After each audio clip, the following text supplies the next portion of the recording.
The broadcast of the regular meeting of the Local Board of Appeal and Equalization will now begin. Good morning. Welcome to this live broadcast of our virtual meeting. This meeting includes the remote participation of members as authorized under Minnesota statutes section 13D.021 due to the declared local health pandemic. The city will be recording and posting this meeting to the city's website and YouTube channel as a means of increasing public access and transparency. This meeting is public and subject to the Minnesota open meeting law. For the record, my name is Neil Anderson and I'm chair of the Local Board of Appeal and Equalization. I will now call this meeting to order. The open meeting law requires a roll call vote be conducted during a virtual meeting, and a certification form will be completed for each local board meeting. This initial roll call will allow the city assessor to complete the certification form on behalf of the board members with a verbal signature. Will the clerk call the roll so that we may verify the presence of a quorum? Board Member Bland. Present. Board Member Bodertha. Present. Board Member Chow. Present. Chair Anderson. Present. There are 4 members present. Let the record reflect that quorum of the board is present. We'll proceed to the agenda, a copy of which was posted for public access to the city's legislative information management system, which is available at lims.minneapolismn.gov. May I have a motion to adopt the agenda? So moved. Do I have a second? Second. It's been moved by Bland and seconded by Chow to adopt the agenda. With that, I will ask the clerk to call the roll on the motion. Board Member Bland. Aye. Board Member Bodertha. Aye. Board Member Chow. Aye. Chair Anderson. Aye. There are 4 ayes. That motion passes and the agenda is adopted. There are there are a total of 41 cases to consider at today's meeting. I will summarize the process for conducting hearings in this virtual format. First, we will call on the applicant, who will be given 5 minutes to present their appeal. When your case is called, you will need to press *6 on your phone to activate your microphone and wait to hear the pre-recorded message before speaking. We ask that you state your name and address for the record and then present your appeal to the board. Next, the board will have 5 minutes to ask questions and discuss the case. The board will consider and take action on each case as they are presented. Property owners will be notified of the decision by mail after the board has adjourned. I will ask Rebecca Malmquist from the assessor's office to guide us through the cases on today's agenda. Rebecca, please. Good morning, Chair Anderson and board members. Welcome to your 3rd day of Local Board of Appeal and Equalization hearings. As you said, we have approximately 41 cases today for you to hear, starting with the first case. Case number is 21-0333, agenda item 3. It is 4314 Abbott Avenue South. This is a write-in case, and it begins on page 3 of your PDF document. Again, this is a write-in case. Okay, 4314 Abbott. There was an appraisal done in October of 2020, and the appraised value came in at $540,000. The owner is requesting that their tax value be reduced to $536,000. Is there any discussion or questions by board members?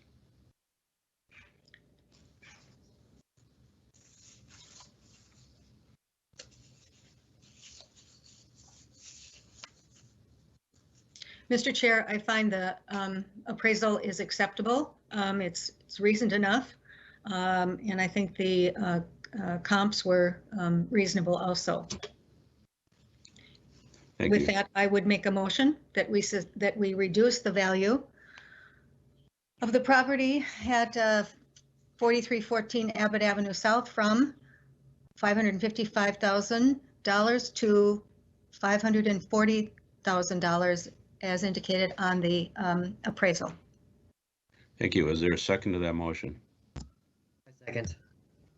It's been moved by Bland, seconded by Chow to decrease the 2021 estimated market value to $540,000. I will ask the clerk to call a roll.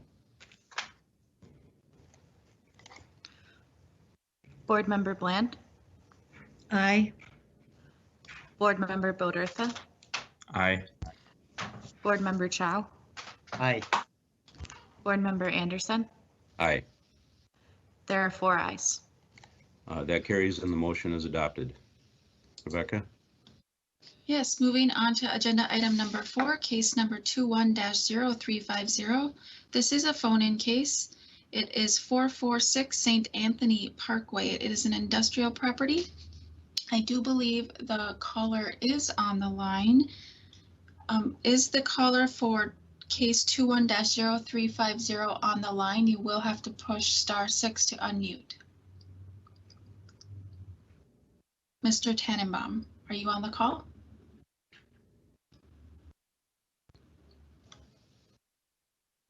Okay, moving on. It doesn't appear that this caller is on. Yes, the can you hear line. me? Sorry.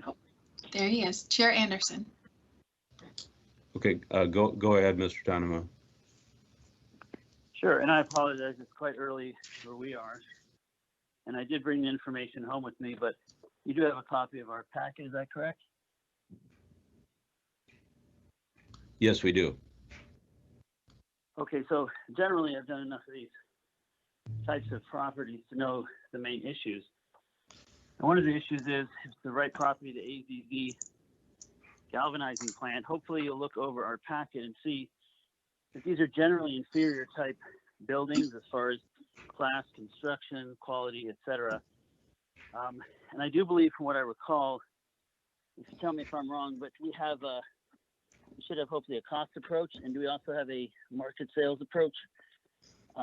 Either way, I think what usually happens with these type of properties is that the county tends to look at it as just a typical industrial type facility, but especially the wear and tear on these properties from being galvanizing plant, owner occupied. They're built, just for their purpose, not necessarily to lease out, inferior property, materials, etc. So hopefully we have supplied what I believe. You look at our cost approach, you look at the sales, and whatever else we have, and compare those comparables to the subject towards the lower value. May I ask the board, as far as did we supply what I remember market sales? Would you repeat that, please? It's just because it's early and I don't believe, can't find the packet here. I believe we supplied market sales. Is that correct, or? That is correct. Right. So from market sales and whatever other approaches we have, again, if you look at those, and if we did supply market, we must have supplied obviously the CoStar full pages of those sales. So again, we're talking about as an overall basis land improvements, and we're also talking about comparing the subject to our market sales as an overall basis. I mean, this type of property, we definitely believe, given the inferior nature of it compared to the comparables, should support a lower value. So hopefully the board has looked at our packet, gone over the comparables and the information, and I'll just leave it up to you on that. Okay, thank you.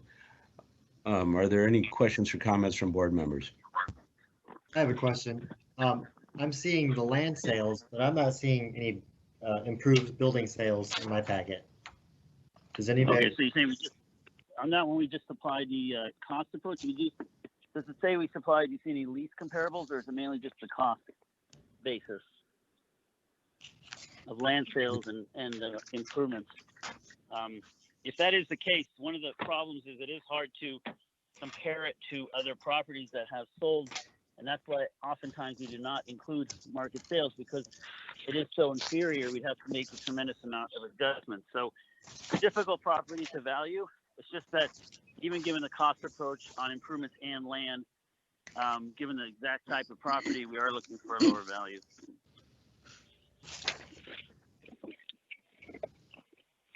Okay, are there any other questions or comments? Yes, Mr. Chair. This is a commercial property.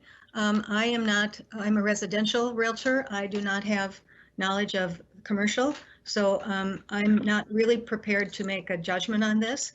And it would be my motion that we sustain the value and invite the appellant to move on to the next phase of the process where there may be those who are better equipped to handle this kind of judgment. Thank you, Board Member Glenn.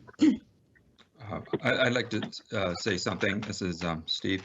I am very familiar with industrial property, especially in the city of Minneapolis. And there are sales of properties like this. They're typically properties that don't have heat and that sort of thing. There are properties out there like this, and land values in Minneapolis, a lot of the comps were from outside of the city. And I know industrial land in Minneapolis is much higher than what this appraiser or whoever did the report came up with. I know it's probably more in the, and maybe Mr. Chow would agree with me, but more in the 4 to 7, depending on where it is, sometimes $10 a square foot for industrial if it's over near the university. This isn't near the university, but I think we carry it, or the city of Minneapolis carries it at $5.40 a foot, and that seems reasonable to me. Yeah, I concur. Thank you. If there are no other questions or comments, I'll ask for a motion. I move to sustain the value at $1,375,000. Second. Correction, $1,375,000. That's correct. Okay. I have a motion from Bodertha, second by Chow, to sustain the 2021 estimated market value at $1,275,000. Is there any discussion on the motion? Hearing none, I'll ask the clerk to call the roll. I have a question. Would you repeat the value we're sustaining? $1,375,000. Thank you.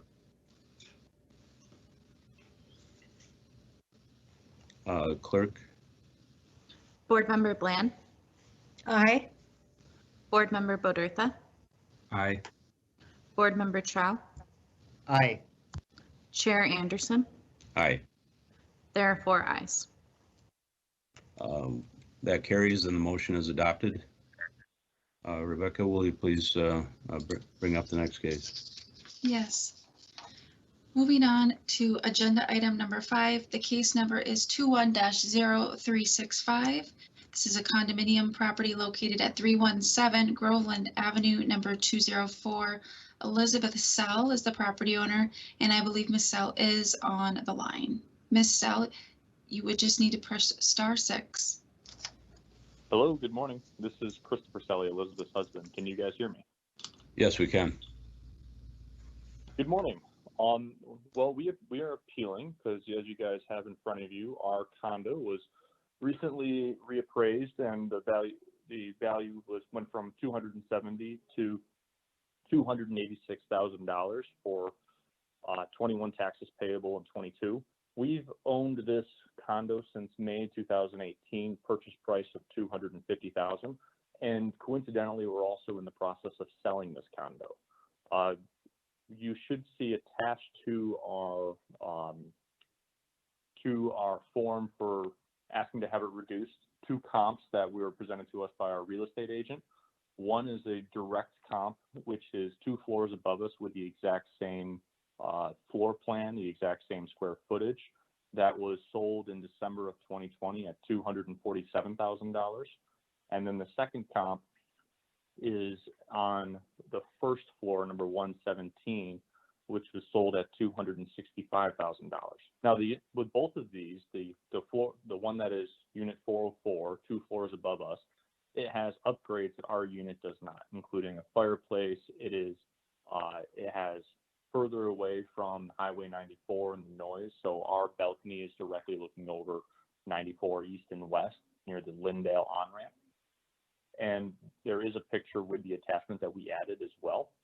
And then for the unit on the first floor, which sold at $265,000, that unit has vaulted ceilings, 20-foot ceilings, highly updated kitchen. It's facing the street with a terrace, walk out to the road, and has a larger balcony space. So in consideration of these comps and others that our real estate agent looked at when we decided to list our condo, we listed ours at $250,000. Over 2 weeks ago, we've only received a couple showings in the time. The amount of action and interest is really quite low. And we think, you know, if we get 245 or, I mean, if we get $245,000 as a sale price on this place, I think we'll be lucky. So in consideration of that, I mean, because we were probably open to request a reduction in the assessment value a couple of years ago, and it's been at $270,000. We were requesting to bring it down to $259,000 to try to find a nice area in the middle. If there's anything I can clarify, or you guys have, or if you have any questions on the comps or our logic on our appraised value, please let me know. Okay, thank you. Board members, do you have any questions or comments? Mr. Chair, could I ask the appellant to clarify for me the price, the sale price for 404? The sale price for unit 404 was $247,000. Okay. Okay. And then 117 was what? 117 is still pending. It is not sold. It was listed at $264,900. Okay, but it's a pending sale still. Okay, thank That you. is correct. Thank you. Okay, are there any other questions or comments?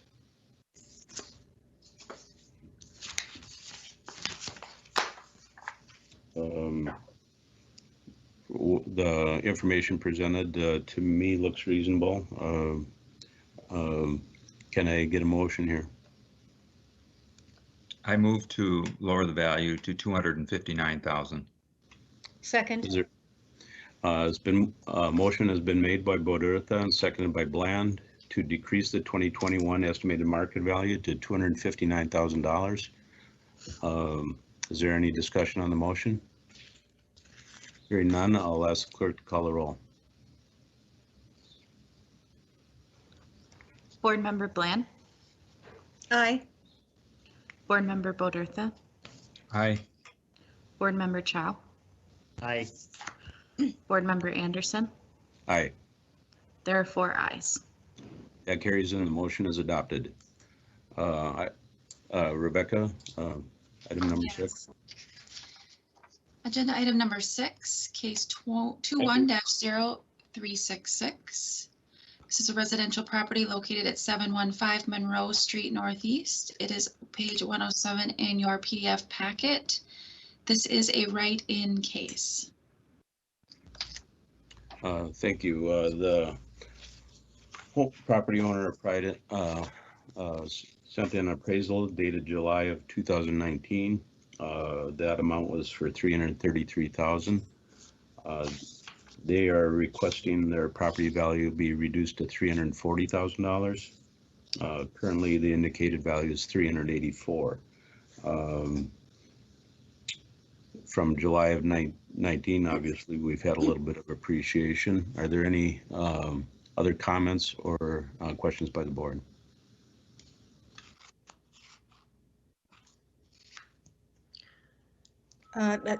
Mr. Chair, that appraisal was done, year and a half ago, July of 19, I think it was, yes. So it is dated. I think, however, their request for 340 is on the low side. And I would probably propose something somewhat higher than that, but not the 384. Anyone else have comments? I'd agree with that, and I feel like there's the appraisal might have taken into consideration the old roof, but that seems to be an issue right here, and that would affect any future or current sale of the property if it was sold without the roof being fixed. So I do agree that our motion to reduce this value should be somewhere between the 333 and 384. Thank you. If there aren't any other questions or comments, I would entertain a motion. I move that we reduce the value for the property at 715 Monroe Street from $384,000 to $365,000. Do I have a second? Second. It is, a motion has been made by Bland and a second by Chow to decrease the 2021 estimated market value to $365,000. Is there any discussion on the motion? Hearing none, I'll ask the clerk to call the roll. Board Member Bland, Aye.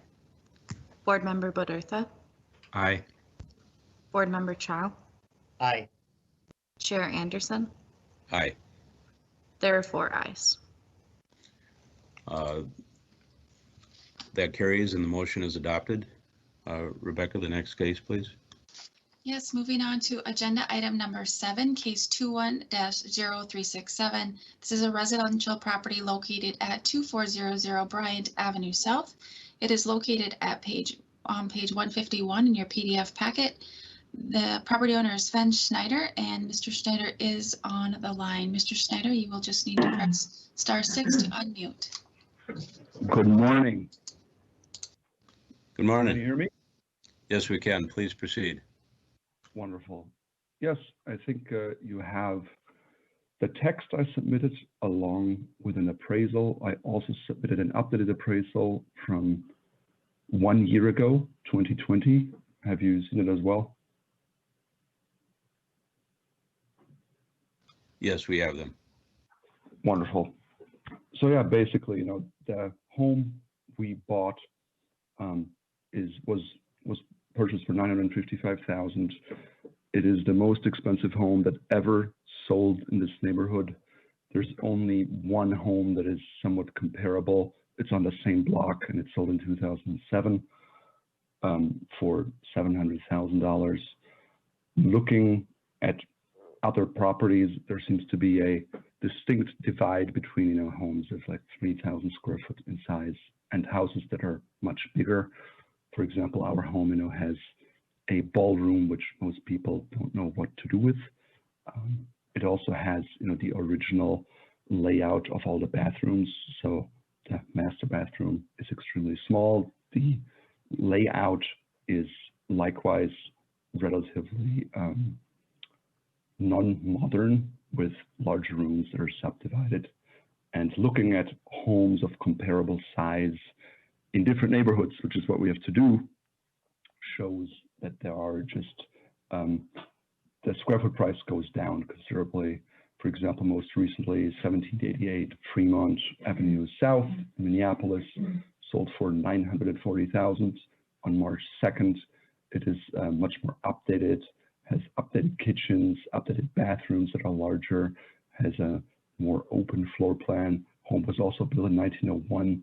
It's in Lowry Hill, which is a more desirable neighborhood. And yeah, the increase of $95,000 seems just based on an algorithm rather than on comparable market values. And I submitted a few other properties that were all very closely sold to the date, I think, what is it, February or January of 2021.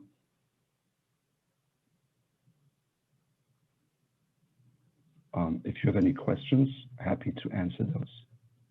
Thank you. Board members, do you have any questions or comments regarding 2400 Bryant? Mr. Chair, I am, excuse me, I am somewhat familiar with this property. I toured it when the current owner bought it, when it was on the market. It is exquisite. I see a lot of properties, and this is one that I remember very well and think of every now and again. I live in the neighborhood and I drive by it frequently and am reminded how impressed I was when I saw it. Now, given that, I will also say that he is absolutely correct. That would be the highest value in the neighborhood. It's he's right on 24th Street, which is a somewhat busy street. It is a bus line. There is nothing right around it in that area which would be this high. I noticed in the photos that were sent in, there were some issues that need to be addressed on the exterior at least. The interior is beyond compare. If this property were half a mile to the west, it would probably be a great deal more than $1,045,000.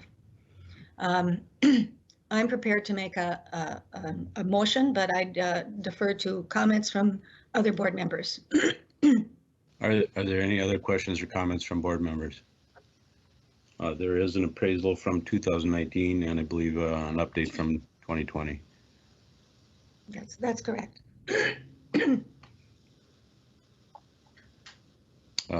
Hearing no other questions or comments, I will, may I have a motion? Yes, excuse me, I would move that we reduce the value of 2400 Bryant Avenue South from $1,045,000 to $1 million. Do I have a second? Second. It's been moved by Bland, seconded by Chow to decrease the 2021 estimated market value to $1 million. Is there any discussion on the motion? Hearing none, I'll ask the clerk to call the roll. Board Member Bland, Aye. Board Member Bodertha, Aye. Board Member Chow, Aye. Chair Anderson. Aye. There are 4 ayes. That carries and the motion is adopted. Rebecca, item number 8. Yes. Moving on to agenda item number 8, the case is 21-0368, another residential case. It is located at 249 Vincent Avenue North. This is a phone-in case and the caller is on the line. You will just need to press *6 to unmute.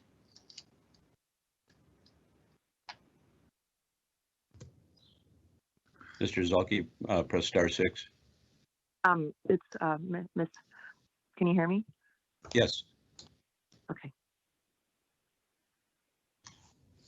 Do I go ahead and Yes, yes, please. Okay. Okay. Thank you. I believe that you have a write-in and an appraisal included. Can you confirm that you have that?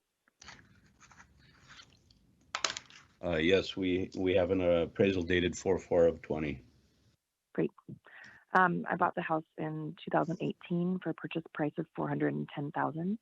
I did a refinance last year in April and had the goal of getting a cash out refi. And the appraisal first came in at $418,000.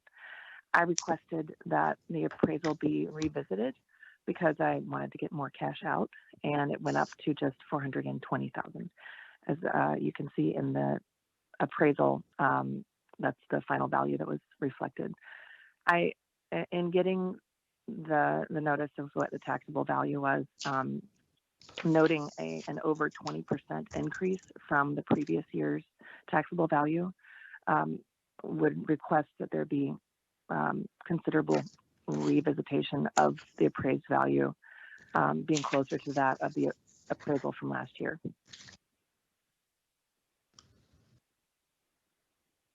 Do you have any other comments? No. Okay, thank you. Board members, do you have any questions or comments? Yes, I have a question for clarification. It says, excuse me, it says that the purchase price was $420. What's written here, but I believe I heard you say you purchased it for $410.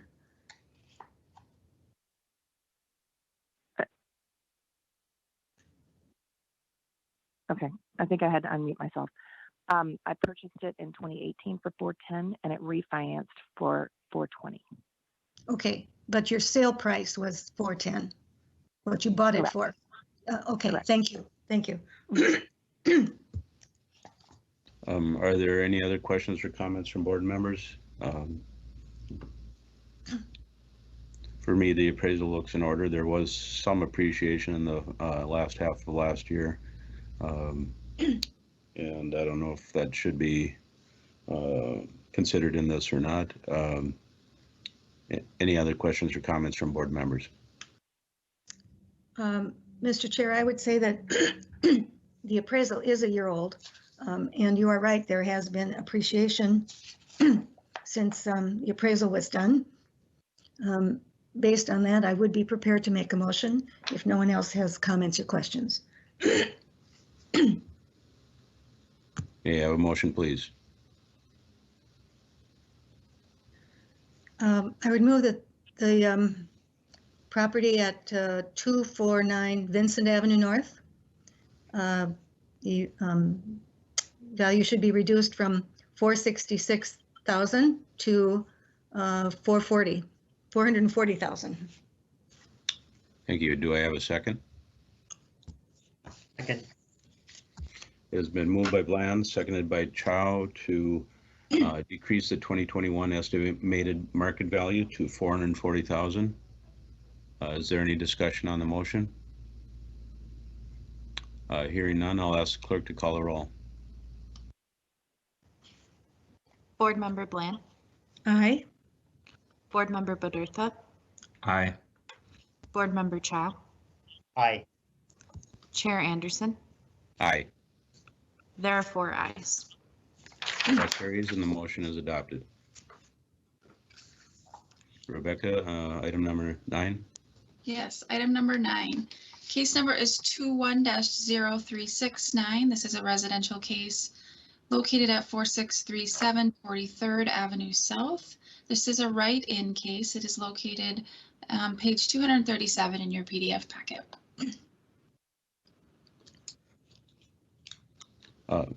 Clarify again, this is a write-in? That is correct. Thank you. The owner did submit a market analysis for $363,000 and is requesting the value to be reduced from the indicated value to $375,000.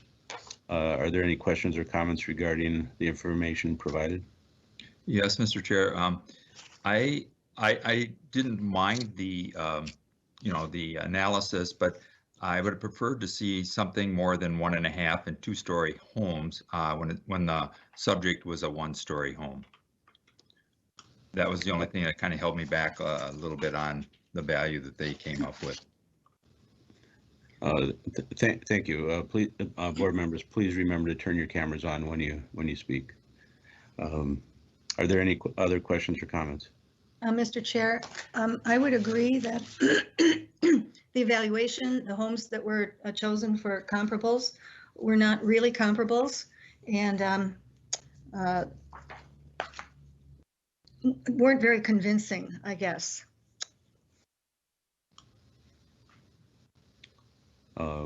If there are no other questions or comments, we will now consider and take action on the appeal for 4637 43rd. May I have a motion, please?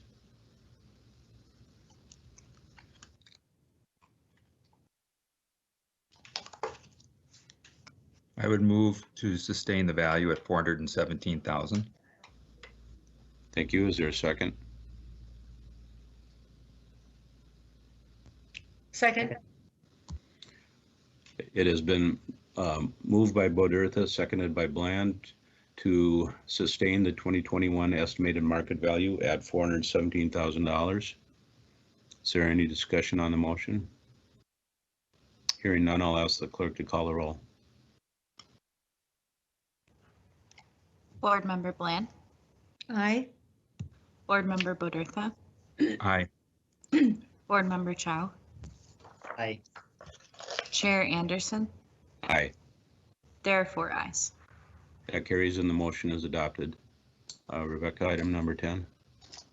Yes, Chair Anderson and board members, the series of the next 5 appeals are cases where we reached out to the appellant and they did not respond to us indicating a desire for either a phone or write-in appeal.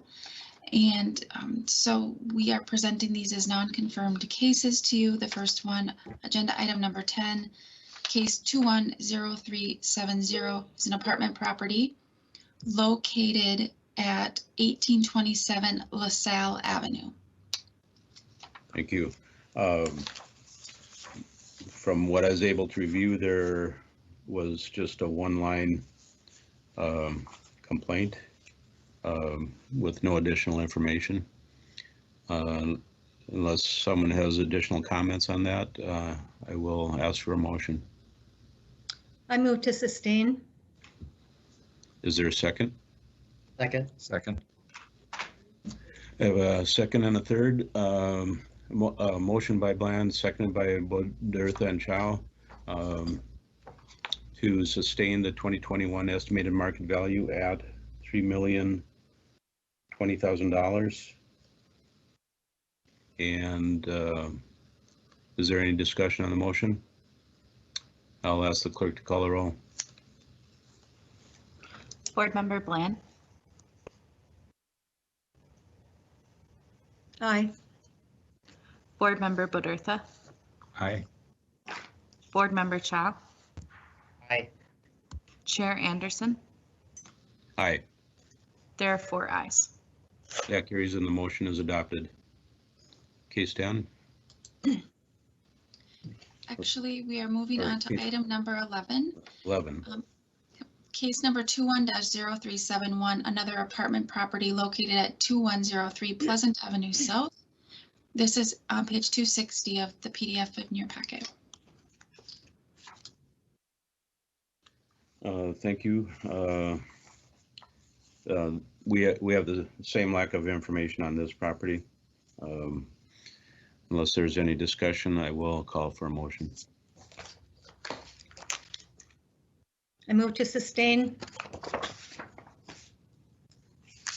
Is there a second?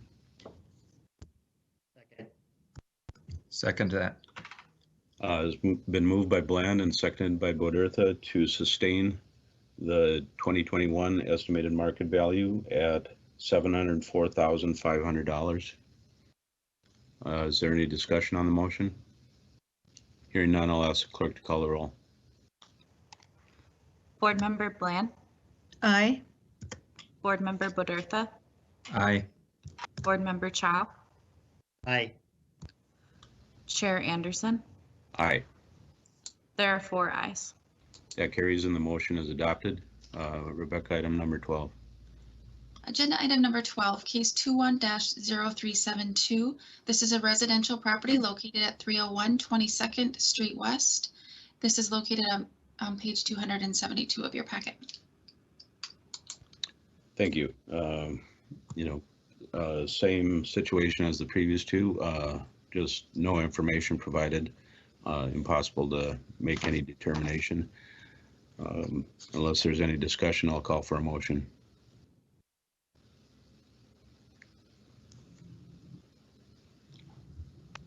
I move to sustain the value at 673,000. Thank you. Is there a second? I second. It has been moved by Bodertha, seconded by Chow, to sustain the 2021 estimated market value at $673,000. Is there any discussion on the motion? Hearing none, I'll ask the clerk to call the roll. Board Member Bland, Aye. Board Member Bodertha, Aye. Board Member Chow, Aye. Chair Anderson. Aye. There are 4 ayes. That carries and the motion is adopted. Item number 13.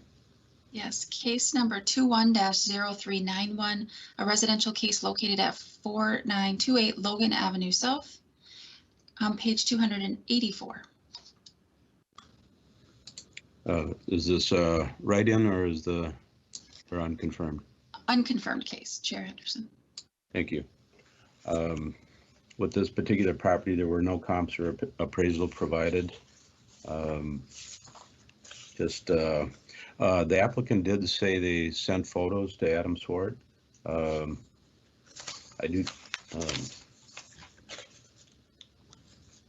We have them, Mr. Chair. Oh, okay, thank you. Are there any questions or comments from the board?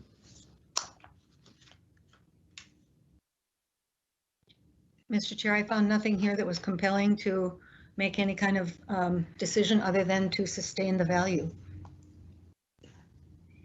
Thank you. Are there any other comments?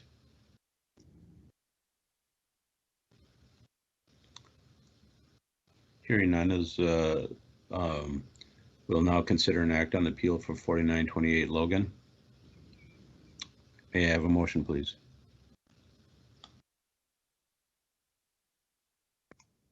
I move to sustain the value at $433,000.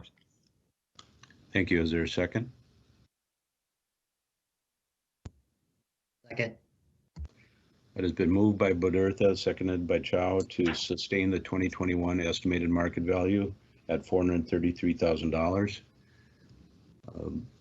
Is there any discussion on the motion? I will ask the clerk to call the roll. Board Member Bland, Aye. Board Member Bodertha, Aye. Board Member Chow, Aye. Chair Anderson. Aye. There are 4 ayes. That carries and the motion is adopted. Case number 14. Rebecca, please. Yes, this is your last unconfirmed case before we move to a series of phone-in cases. It is case 21-0395, a residential case located at 3119 Winona Place on page 316. Thank you. From the notes I have here, it was purchased in December of 2020 for $290,000 and appraised at that same time for $295,000. So a very recent sale. Are there any questions or comments from the board?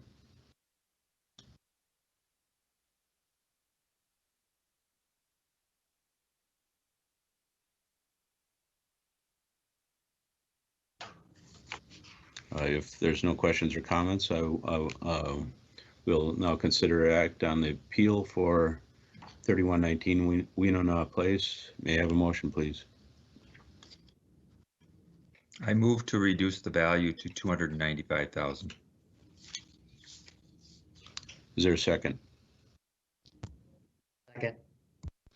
Has been moved by Bodertha and seconded by Chow to decrease the 2021 estimated market value to $295,000. Is there any discussion on the motion? I'll ask the clerk to call the roll. Board Member Bland, Aye. Board Member Bodertha, Aye. Board Member Chow, Aye. Board Member Anderson. Aye. There are That 4 carries. ayes. That carries and the motion is adopted. Case number 15. Agenda item number 15, case 21-0396. This is a residential case at 3325 Irvine Avenue South. The owners are Jonathan Silverman and Janet Scott. The callers are on the line.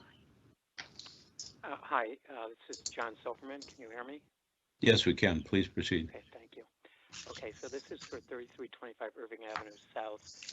We've lived here for 30 plus years. And the 2021 appraisal puts the house at $623,000. The 2020 appraisal was $566,500.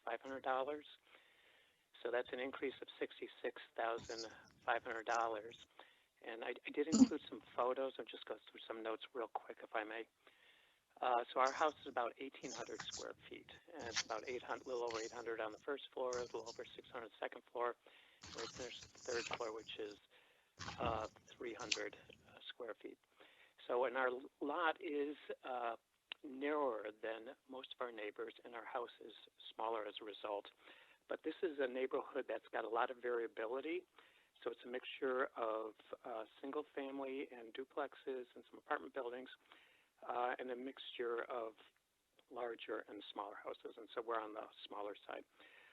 The one salient point is the neighborhood's about a block away from Bede-Makaska. And we're on the wrong side of the block to get a view So the houses on the other side of the block do have an obstructed view. So I suspect when some of them get a view.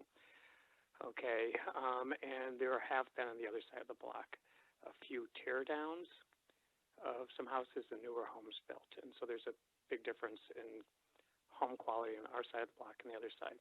So as I said, we haven't done any improvements in the house for probably close to 20, maybe more years. I sent some photos to Tim per the instructions I received, and I tried to take the photos from a corner of the room so you could get a view of the full size of the room. And I'll just point out a few photos that show some of the differences, and I counted the photos. Unfortunately, I didn't number them in the document, in the PDF that I sent them. But the third photo shows what we're talking about, the smaller size of our house. So the downstairs bathroom is a half bath, and it's 3 feet wide by 7 feet wide. And you can see we just shoehorned in a sink and a toilet, and great for us, but it's big difference. Photo 5 shows our staircase going from the first floor to the second floor, and it's only 32 inches wide. Okay, and so it makes it a bit challenging getting furniture up there. And then photo 8 shows the upstairs bathroom, and it's 5 feet by 8 feet. You can't see the toilet because it's behind the door. That's the size of it.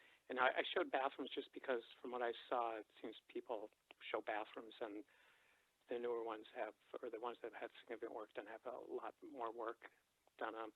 Photo 9 shows the entryway to the third floor staircase, so it's actually inside one of the second floor rooms.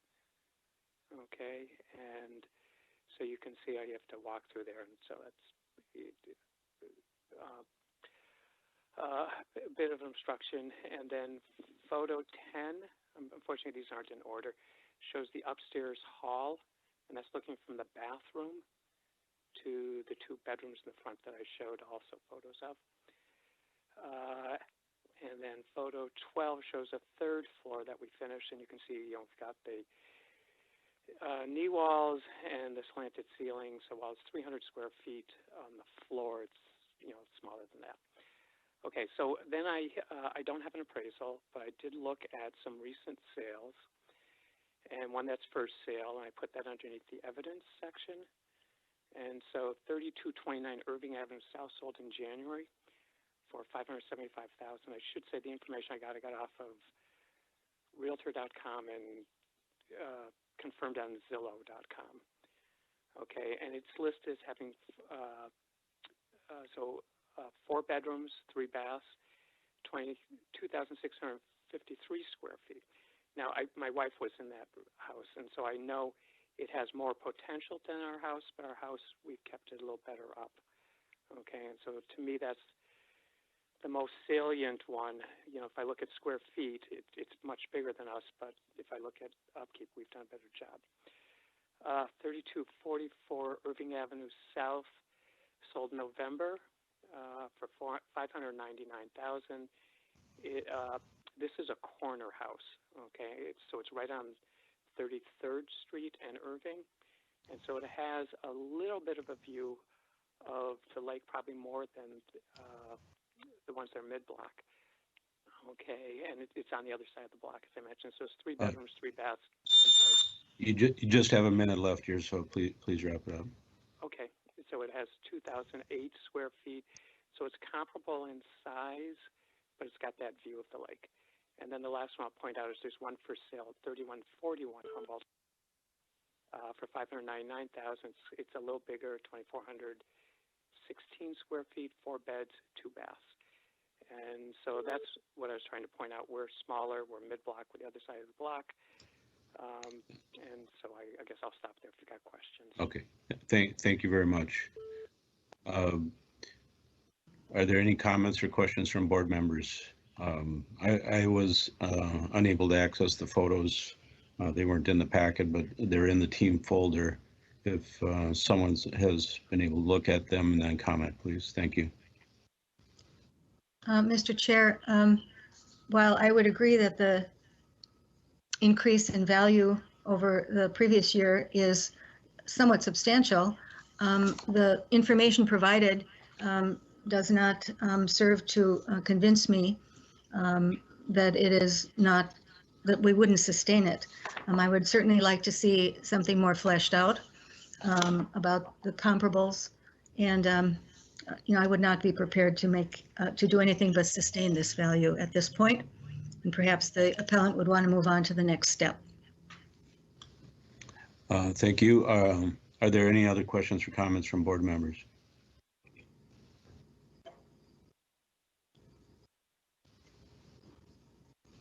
Hearing none, we'll now consider an act on the appeal for 3325 Irvine Avenue South. May I have a motion, please? Mr. Chair, I would move to sustain the value of $623,000. Thank you. Is there a second? I'll second that.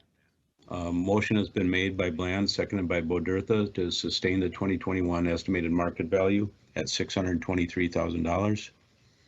Is there any discussion on the motion? Hearing none, I'll ask the clerk to call the roll.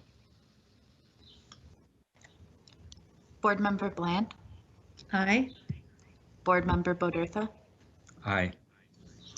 Board Member Chow, Aye. Chair Anderson. Aye. There are 4 ayes. That carries and the motion is adopted. Item number 16.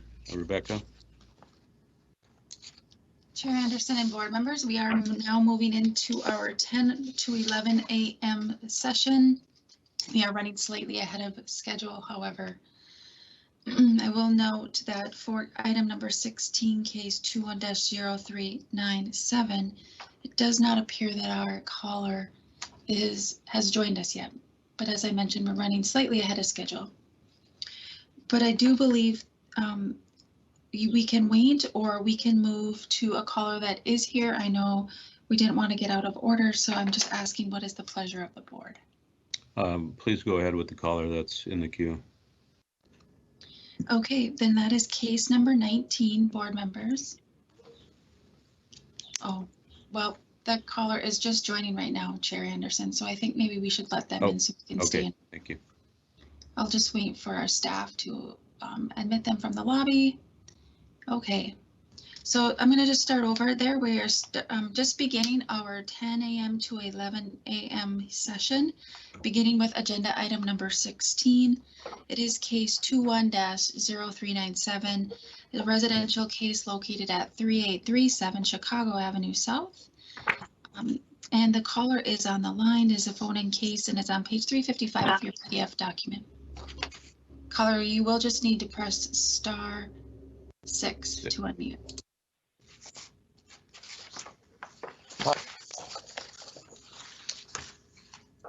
Mr. Mayotte, press *6 if you haven't already. This is Matt. Are you there? Yeah, hi. Can you hear me? Yes, we can. Please proceed with your appeal. Yeah, hi. My name is Matt Mayotte. I am property owner at 3837 Chicago. I don't feel the market value, the appraised value matches what the actual value is due to the streets being closed off in all directions. This property is right in the middle of George Floyd Square. There's been all kinds of violence. The police are not allowed, and first responders are not allowed within the confines of that neighborhood. And this is due to negligence on the part of the city. Also, the alley is severely deteriorated, and that's really the only access to the property.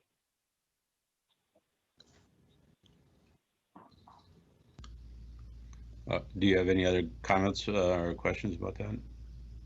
No, I've attached a couple of pictures as well, showing the streets and the condition of the alley. Well, I guess the other thing is the amount of work that I put into the property doesn't match the value. I did put in an appraisal that was done just over 3 years ago, and it appraised for considerably less. Okay, thank you very much. Are there any other questions or comments from board members? Yes, I have a question for Mr. Matt. You are just south of George Floyd Square. At what point south of on Chicago is the barrier?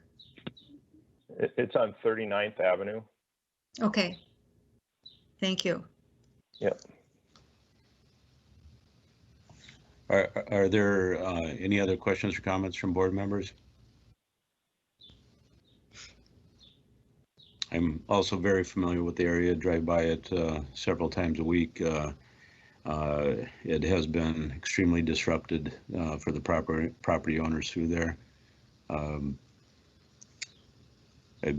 not sure if this is the place to address all the issues there, but relief might be in order due to lack of services. Mr. Chair? Yes. I would certainly agree with you. I'm quite familiar with what has happened in that two values in that area, that close to 38th and Chicago. Based on that and no other information, this seems to me to be somewhat a special case. And I would move that we sustain the value from the 2020 value of $206,500. Okay. That's needs to be worded as a decrease. Did I say sustain? Yes. Sorry. All right. I will substitute motion is I move that we reduce the assessed value for the property at 3837 Chicago from $222,000 to $206,500. Thank you. Is there a second to that motion? Second. It has been moved by Bland and seconded by Chow to decrease the 2021 estimated market value to $206,500. Is there any discussion on the motion? Hearing none, I'll ask the clerk to call the roll. Board Member Bland. Aye. Board Member Bodertha. Aye. Board Member Chow. Aye. Chair Anderson. Aye. There are 4 ayes. That carries and the motion is adopted. Item number 17. Chair Anderson, board members, agenda item number 17 is case 21-0398. This is a double bungalow property located at 3727 Aldridge Avenue South. This is a phone-in case. The property owner is on the line. It is in your packet on page 364. Caller, you will just need to press *6 to unmute yourself.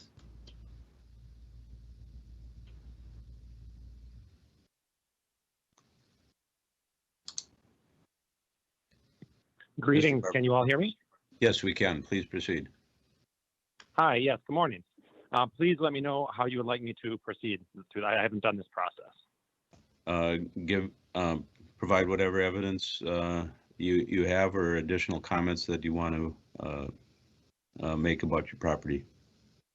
Okay. I went through the process online, and I included a bunch of photos and a bunch of comps and all that. So I'm assuming you have all that information already. Yes. Yes, we do. Thank you. Okay. Perfect. Thank you.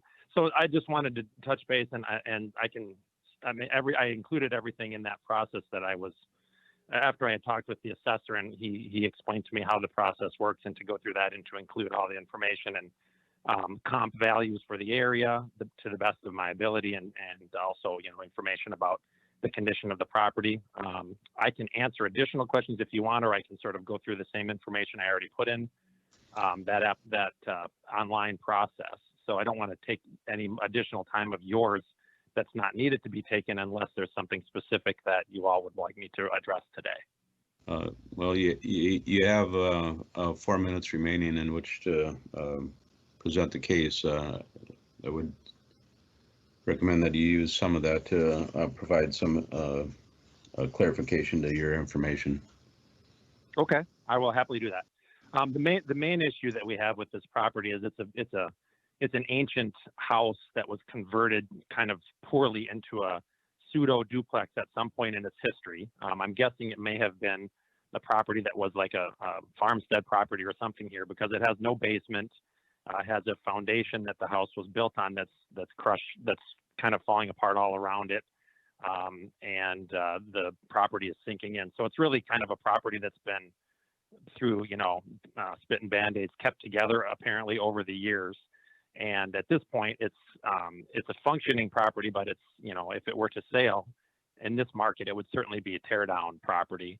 And for us to invest additional monies in it would be sort of good money after bad. So when I look at the property and I consider that, all of those aspects, and we consider valuation of it, we would, I put a bunch of comps together, and for duplexes that are all significantly nicer structures than this one, and there were a bunch of them that were between 199,000 and 279,000, and 4 or 5, 6 of them in the reasonably immediate area.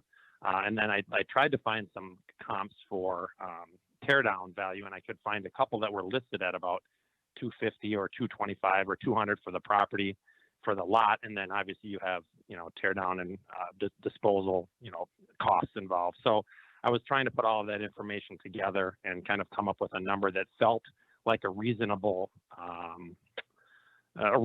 accurate kind of valuation for us at current. And then obviously there's a whole bunch of maintenance needs that are at current. It needs a new roof.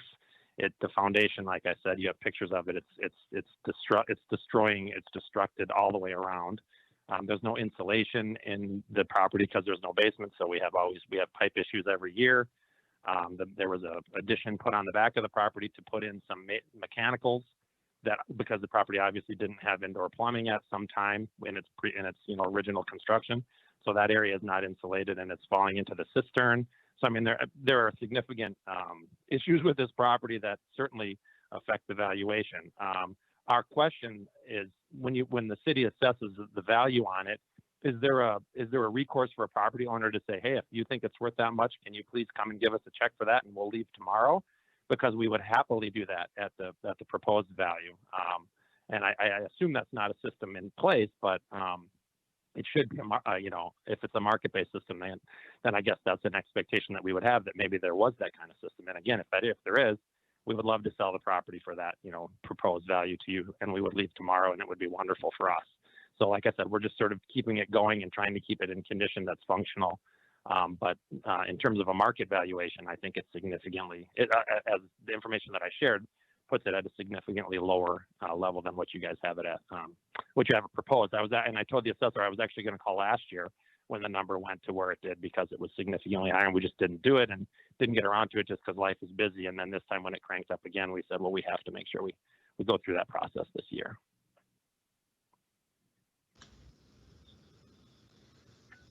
Thank you. Sorry for your unfortunate purchase there. And the city is not, to my knowledge, in the business of buying properties at market value. But you're always open to put it on the open market. But that's not our job here either. Are there any questions or comments from board members? Mr. Chair, the jump in valuation is significant. It's interesting that I think the proposed value from the homeowner is less than it was valued for 3 or 4 years ago. The comps that are presented may or may not be relevant, but all the information we have about them is what they sold for. And they were, quote, excuse me, nicer or significantly nicer.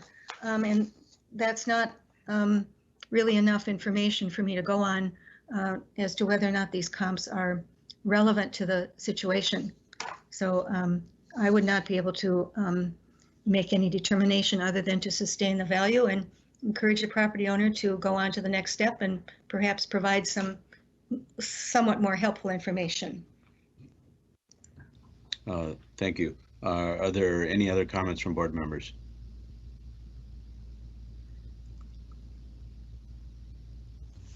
Can I ask a question? What does somewhat more helpful information mean to you? How is that different from the information we presented and the pictures of the condition of the property and all those things that we went through in that process?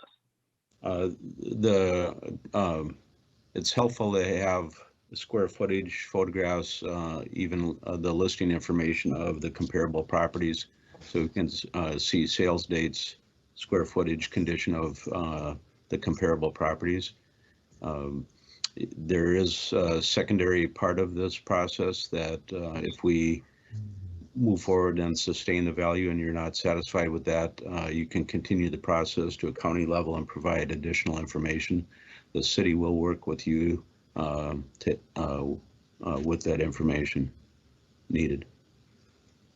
Mr. Chair, if I could clarify what I had said earlier, is that while I do not question that the comps provided are nicer or significantly nicer, what we need is evidence that that is the case. And there is nothing here except the address and the price. So we don't have, as Mr. Anderson pointed out, any information about square footage or what these properties have to offer. All we have is the address and the price and your comments that they're nicer. I believe that you are correct when you say that, but I don't have any evidence of that in that I can use. So as Mr. Anderson said, I would encourage you to move on to the next step and provide more information. Okay. I appreciate that. Thank you. And is there, I don't know how as a public person I would get, pictures and things of these other properties. That's a question I would have. Some people have gone on Zillow or other websites. You can contact a realtor that you've worked with in the past. They can provide the information, or you can hire an appraiser.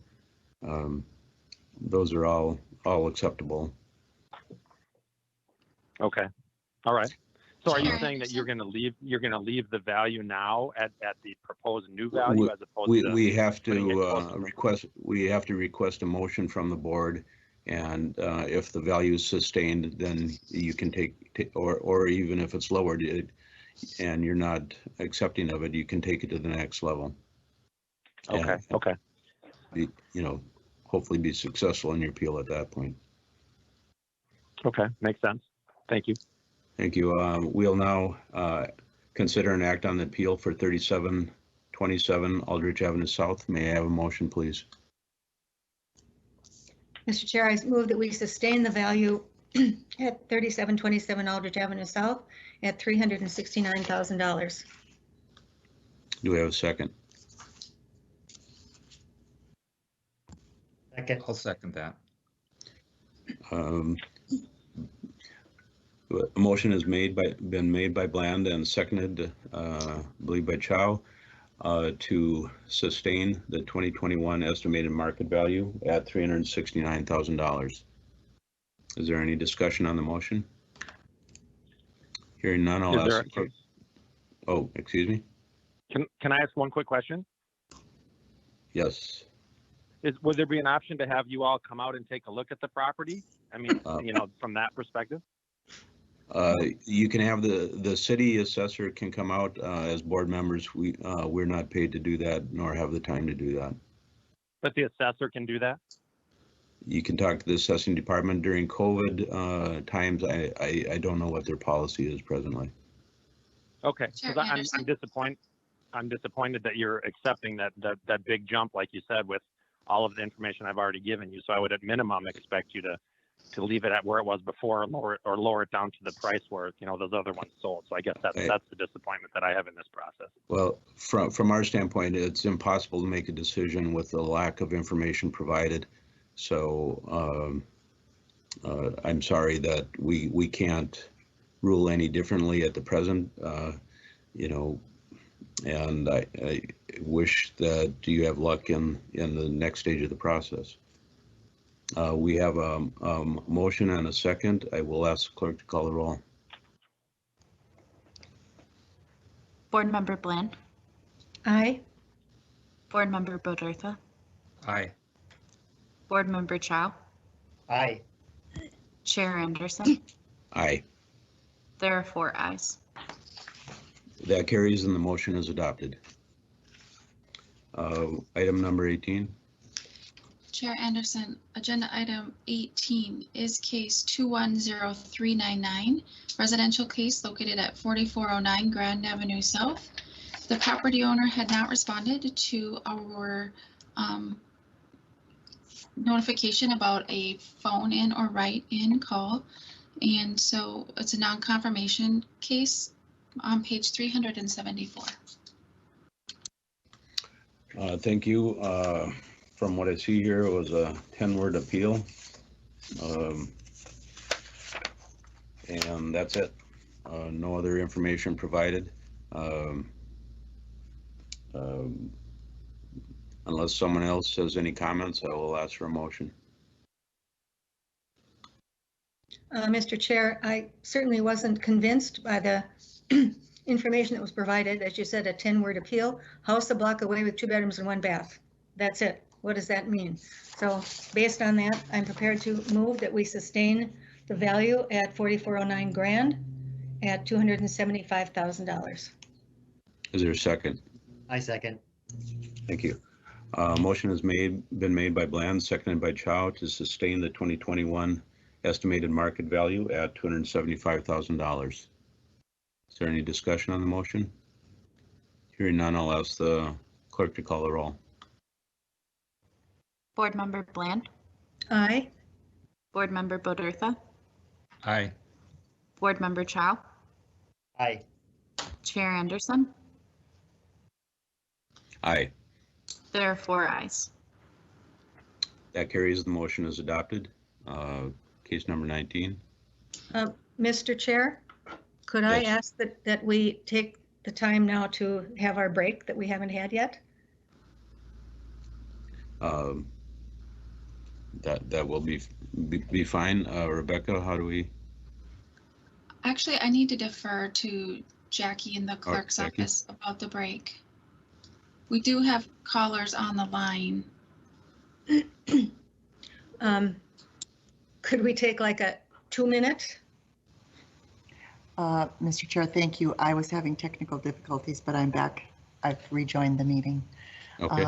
Of course, if there are callers on the line, I would defer that you stay with the board, but and then take a break when you're able to. But of course, I would defer to board members as well if you want to take a couple-minute break.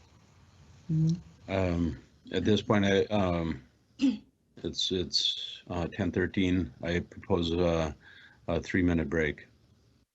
That'd be just fine with me. That's all I need. Thank you, Mr. Chair. Okay. We are recessed for 3 minutes.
Are you ready?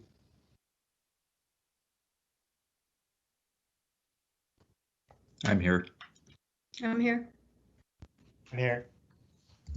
Okay. Mr. Chair, I will call an official roll so that we can verify the presence of a quorum now that the board is reconvened. Thank you. Board Member Bland. Aye. Here. Board Member Badurtha. Present. Board Member Chow. Present. Chair Anderson. Present. There are 4 members present. That carries. We have a quorum. Rebecca, case number 19. Yes, agenda item number 19, case 21-0400. This is a condominium located at 6 Grove Street, Unit 6B. Property owners are Mark and Nancy Carlson. It is on page 380 of your packet, and I believe Mr. Carlson is on the line. Mr. Carlson or Miss Carlson, you would just need to press *6 to unmute.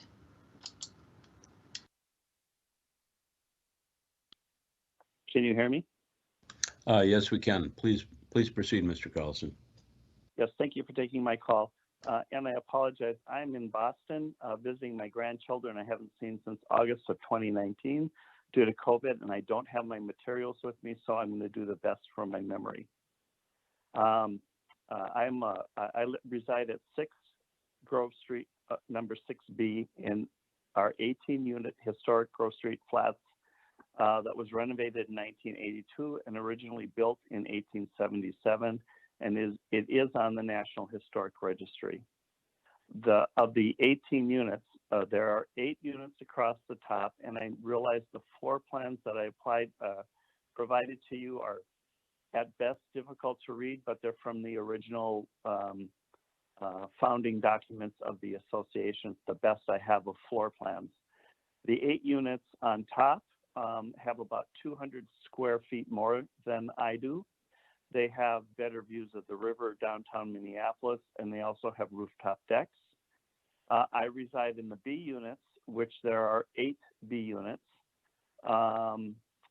They are 5 of them are comparable in size. 2 of them are just single floors. My unit is the main level, the garden level, and I have I call it half basement as well, but it's really about a third of the width of the building. Of those 5 units, in fact, of all of the units, and I can only base this on my taxes as I remember them, which I know are based on assessed values. I provided a letter to Ms. Beloit, who is the assessor for my area, with all of my arguments in it, which you have. Of these units that are similar, actually there are 6 B units, all have the same square footage. 2 of the B units have full basements, and whereas I only have a third. All of us have lived in our units pretty much the same amount of time, with the exceptions of units 14B and 16B. These are the ones I'm comparing to. I have the second highest property tax level of everyone in the building, including all A units. 2 of the A units recently sold in 2020 for $650,000 and $600,000 directly. When I look at the tax revenues, I pay less taxes than everyone except for 1 A unit, which is above me, and that's only by $72. I'm not really sure why the assessed values, which ultimately determine tax values, are so varied in the building when everything is about the same. And I would say, comparing my B unit 6B, looking at 4B and 2B, we are identical. And yet I pay anywhere from, I think it's, if I remember correctly, $1,200 to $2,000 less. I pay $2,000. I'm sorry. I pay more than the other 2 units. They pay $1,200 to $2,000 less. There's a unit number 4A, which pays almost $2,000 less than I do, yet it's bigger. And I'm not saying that mine is necessarily wrong, but perhaps everything else is out of whack. and I would request that my or my assessed value be more in line with that of units 2B and 4B, which would be more identical to what I do. I guess that's all I have for you today. Thank you very much. Assessor Malmquist, can you comment on the question of the different or same units being assessed differently? Chair Anderson, I will have to defer to our leadership team for that question. I did just want to clarify for you the 2021 estimated market value is $492,000. This is a decrease from last year's estimated market value of $518,000. Just a clarification on the valuation that the property owner spoke to. And I would have to defer to our members of the leadership team regarding the difference in value. We don't have that necessarily at our fingertips right now. So if that's something you want us to look into, we would have to get back to you tomorrow on that. So how do we respond to these comments? I think that the response is rather than his value in comparison to other properties' value is his value accurate? Or is his value too high? We can go ahead and get you more information, and you could review this case tomorrow if that's what you chose to do. That's an option that you have. Thank you. Other board members have any opinions on this? Mr. Chair, this is a very unique property. It's on Nicollet Island. And as the owner said, it's on the historical register. I'm not sure that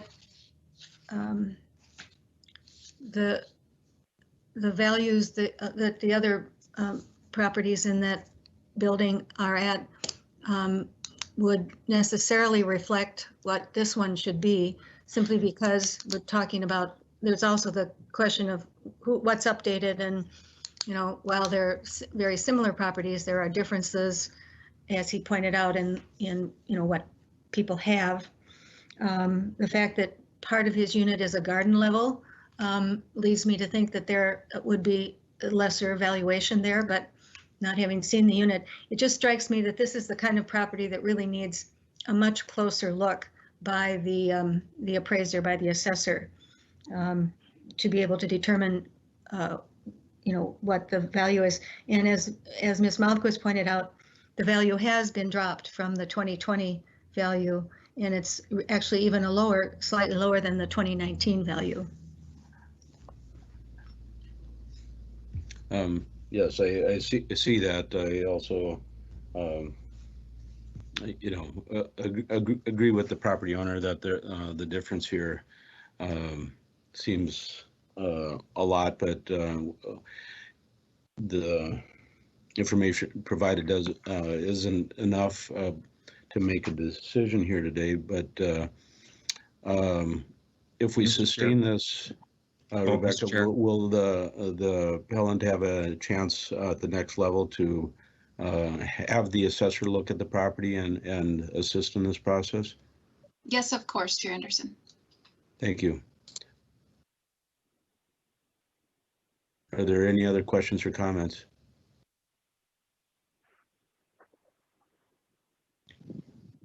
We'll now consider and act on the appeal for 6 Grove Street, number 6B. May I have a motion, please? I move that we sustain the value for the property at 6 Grove Street, number 6B, at $492,000. I second that. It has been moved by Bland and seconded by Bodertha to sustain the 2021 estimated market value at $492,000. Is there any discussion on the motion? I'll ask the clerk to call the roll. Board Member Bland. Aye. Board Member Bodertha. Aye. Board Member Chow. Aye. Chair Anderson. Aye. There are 4 ayes. That carries and the motion is adopted. Suggests that the homeowner move to the next level. Item number 20. Agenda item number 20, Mr. Chair, is case 21-0401. It's a residential property located at 4704 16th Avenue South. The property owner did elect to have you do a write-in appeal versus calling in, and that is found on page 391. Thank you. The homeowner did provide an appraisal dated 10/27/20 for $315,000. The owner is requesting a valuation, I believe, of $310,000. Are there any questions or comments from board members?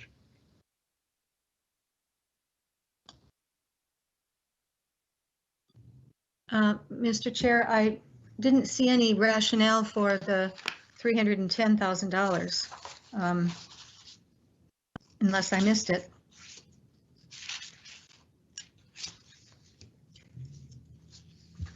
I just see the appraisal, so. Okay. There's no other discussion. We'll now consider an act on the appeal for 4704 16th Avenue South. May I have a motion, please? I move we reduce the value of 4704 16th Avenue from $343,000 to $315,000 as per the appraisal dated October of 2020. Thank you. Is there a second?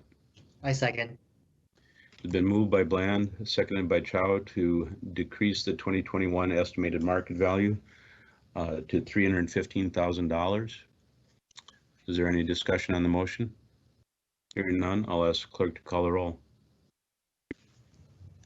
Board Member Bland. Aye. Board Member Bodertha. Aye. Board Member Chow. Aye. Chair Anderson. Aye. There are 4 ayes. That carries. The motion is adopted. Rebecca, item number 21. Agenda item number 21, Mr. Chair, is case 21-0402. It is 3104 James Avenue South. The property owner is on the call. This is located on page 425 of your PDF packet. And caller, you would just need to press *6 to unmute. I think I've done that. You have. Thank you. Yes, please proceed.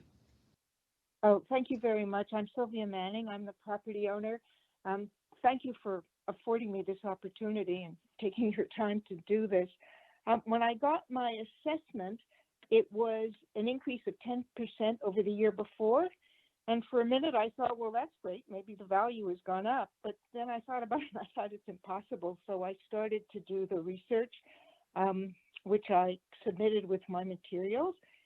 So the new assessment was $653,000, but there had been 3 very recent sales, 2 on the next block on Irvine in January of 2021 at considerably less, $539 and $575.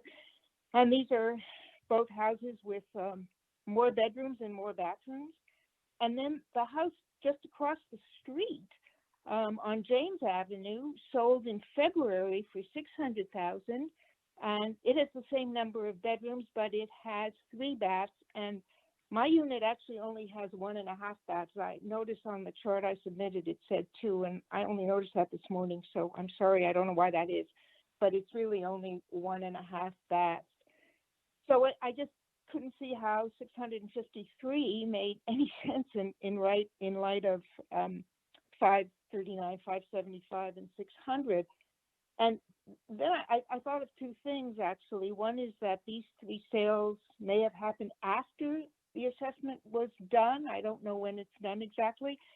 But the other thing is that the $60,000 increase from last year is almost the exact amount that I had to spend last year to repair the house. And we pulled a bunch of permits in order to do that, or the plumber pulled the permits. And so maybe in looking at the permitting, you would assume that there had been improvements to the house. What actually happened was that in January, the entire house froze. Every radiator was broken. Every appliance that has water, the toilets, the sinks, the fridge, the dishwasher, even the faucets in the tub, all of that was destroyed and had to be replaced.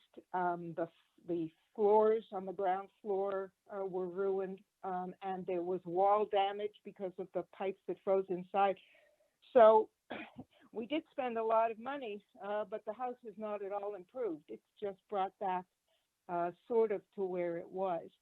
It's a very old house. It still has problems. I'm sitting on a bill of about $6,000 for roof repairs, and I've just learned that I need to spend about another $1,500 replacing screens where they're old wood frame screens, I guess, and the wood's rotting. So I just think 653 looks like a mistake. I proposed 600 because that's the amount across the street, and I thought, well, some increase seems reasonable, but that's it. Thank you very much. Are there comments or questions from board members?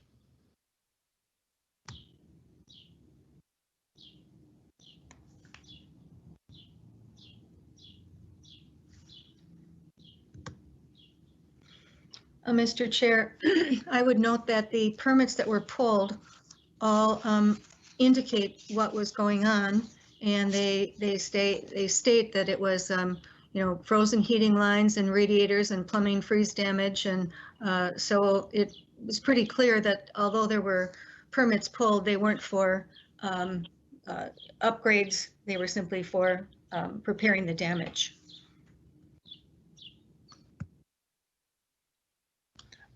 Thank you.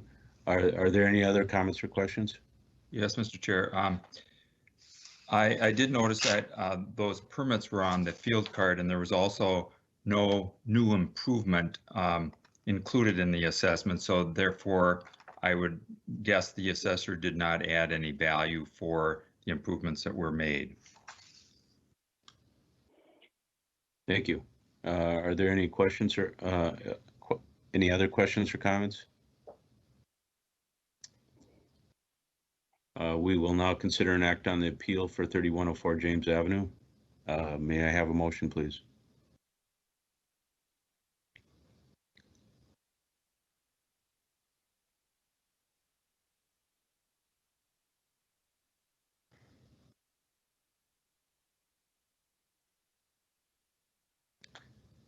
If no one has a motion, I would appreciate more comments as to why not.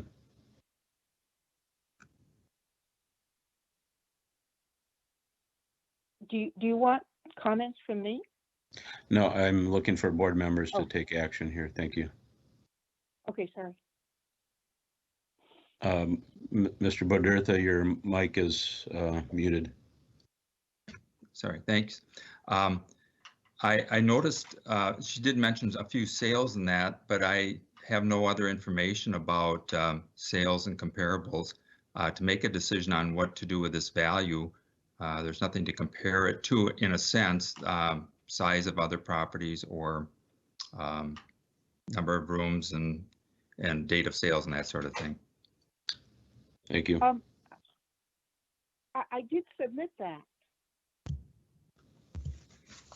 Yeah, I'm seeing a chart that shows the sales with the square footage, number of bedrooms and bathrooms, sale price. And I think some of the ones that just recently sold seem like they're right in the same exact area. So I find it somewhat compelling. Thank you. Can I have a motion, please? I move that we reduce the value to $600,000. Thank you. Is there a second? As board chair, I'll second the motion. Is there any discussion on the motion? I will ask the clerk to call the roll. Board Member Bland? Nay. Board Member Bodertha, Nay. Board Member Chow, Aye. Chair Anderson, Aye. Motion failed for lack of a majority. Could I have another motion, please?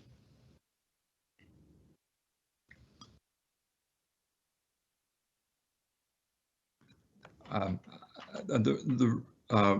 I mentioned before I didn't have any sales data, Mr. Chair, I was referring to the new sales that took place on Irving and James that I had no real information on.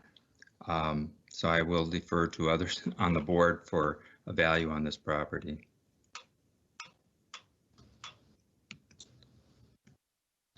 Board Member Chow, will you revise your motion, or Board Member Bland, will you supply a new motion?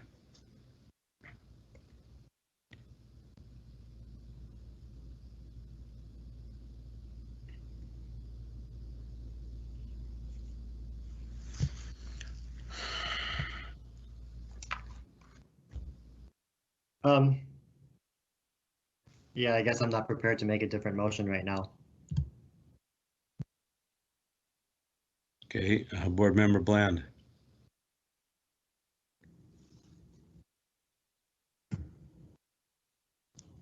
I move that we reduce the value of 3104 James Avenue South from $653,000 to $625,000. Do I have a second? As Board Chair, I'll second the motion. Is there any discussion on the motion? Hearing none, I'll ask the clerk to call the roll. Board Member Bland, Sorry, aye.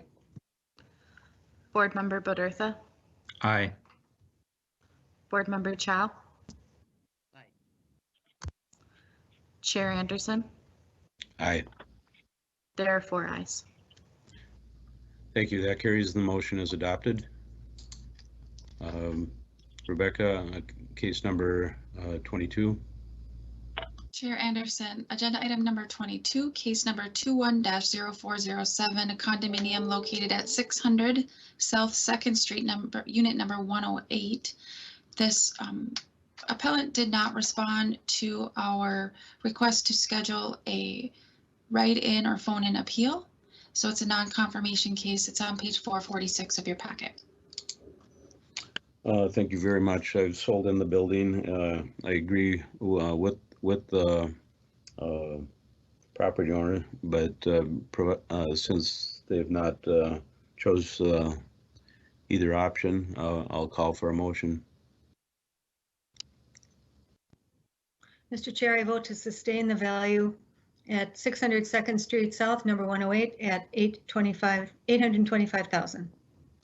Thank you. Is there a second? Second. It's been moved by Bland, seconded by Chow to sustain the 2021 estimated market value at $825,000. Is there any discussion on the motion? Hearing none, I'll ask the clerk to call the roll. Board Member Bland, Aye. Board Member Bodertha, Aye. Board Member Chow, Aye. Chair Anderson, Aye. there are 4 ayes. That carries and the motion is adopted. Rebecca, case number 23, I believe. Agenda item number 23 is case number 21-0408, residential case located at 609 East Minnehaha Parkway. The caller is on the line. This is on page 459 of your packet. Caller, you will just need to press *6 to unmute. I believe I'm unmuted. Can you hear me okay? Yes, we can. Please proceed, sir.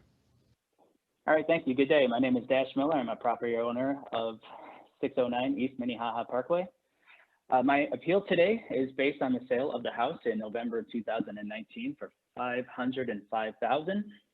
In 2021, the value was listed for $642,500, and in 2022, the estimated value is for $591,000, still over the recent sale price of the house. Just as a note, since the sale of the house, there have been no additions or upgrades to the house at all. I have recently completed an appeal to Minnesota Tax Court and that completed at the end of March 2021, and the agreed value was for $505,000 via the assessor's office, and it was agreed based on comps within the area. And attached to this case, there is files for the tax court stipulation. This is a document that was before the official filing. And I also have included the photo of the assessor's correction, which shows the $505,000 assessment. That's it for my appeal for today. Please let me know if you have any information or if this information is sufficient for today. Thanks. Thank you very much, sir. Rebecca, can you comment on this tax stipulation part, and if we just need to concur with what was decided in tax court, or if there's something else that I'm not comprehending here? Chair Anderson and board members, yes, while I'm not intimately familiar with this tax court appeal, it does appear based on what was provided that we did stipulate to the property value of $505,000, and that was done in March of this year. So it appears, I mean, that is at the will of the board. If you believe that the value for 2021 would also be $505,000, as we stipulated to for assessment year 2020. So the tax court was for the preceding year, is that? That is correct. It was for assessment year 2020. Okay. So there's been no additional information provided regarding 2021 then? It does not appear so. Thank you. You're welcome. Are there any other questions or comments from the board?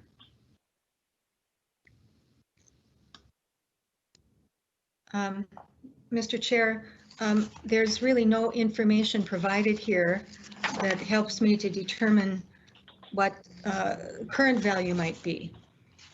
So with that in mind, I guess I'd encourage the homeowner to move on to the next step if we sustain the value that's on it currently and provide additional information. The stipulation, as is pointed out, is for last year, and we're dealing with this year. Thank you. Are there any other questions or comments? We'll now consider an act on the appeal for 609 East Minnehaha Parkway. May I have a motion, please?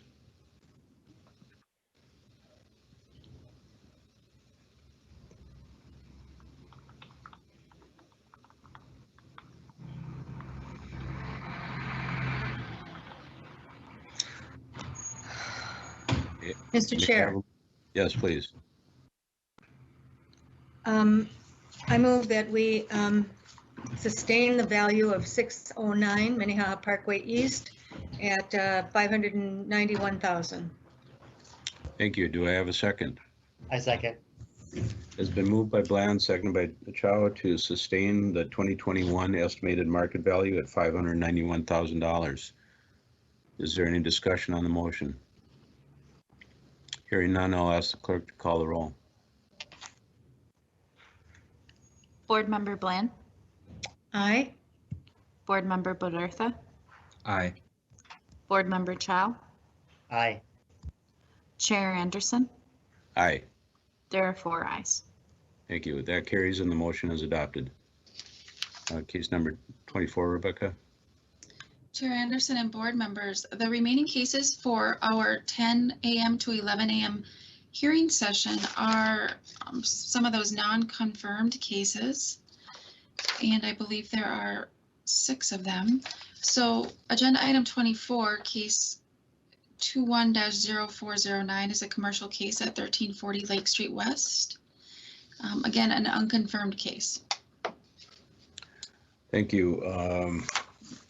The numbers supplied by the appellant are kind of complex and also in some ways hard for me to discern anything about them, and being that they're not here to present the case, unless there's any other questions or comments from the board, I'll ask for a motion.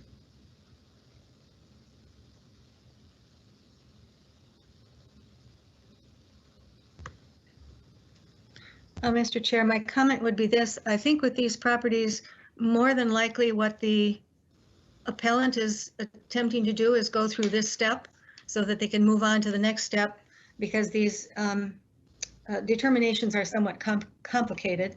I would, however, defer to Mr. Chow if he has some information that would be helpful. I don't have any additional information other than what's presented here in the packet. And like Chair Anderson said, it's not, I mean, it's just a few income statements, no comparable sales or analyzing of those statements. So I would like to Thanks, you can leave it at the door. Thank you. To sustain the value of 1340 Lake Street West at $1,320,000. Thank you. Is there a second? I'll second that. It has been moved by Chow, seconded by Bodertha, to sustain the 2021 estimated market value at $1,320,000. $1,320,000. If there's no discussion on the motion, I'll ask the clerk to call the roll. Board Member Bland, Aye. Board Member Bodertha, Aye. Board Member Chow, Aye. Chair Anderson. Aye. There are 4 ayes. Thank you. That carries. The motion is adopted. Mr. Chair, Yes. I would simply let you and the other board members know that my packet for tomorrow just arrived. Thank So you. we have it early. Well, I still won't see it till this evening, but thanks. Item number 25. Chair Anderson, agenda item 25, case number 21-0410, 2915 Girard Avenue South is the same scenario situation as your previous case. Thank you. General lack of information, unless there's any discussion, I'll ask for a motion. Mr. Chair? Yes. I've noticed on that past petition or the past appellant or application and the future next few are, I don't know the building at all, but it appears to be the same building. They're different tracks. The first one we looked at was a basement only, I noticed. And I think it might be a new building. These addresses appear to be all very close, and I think it's a new building with different tax parcels involved. Okay. I would suggest that we, send them on to the next level. So if I could have a motion, please.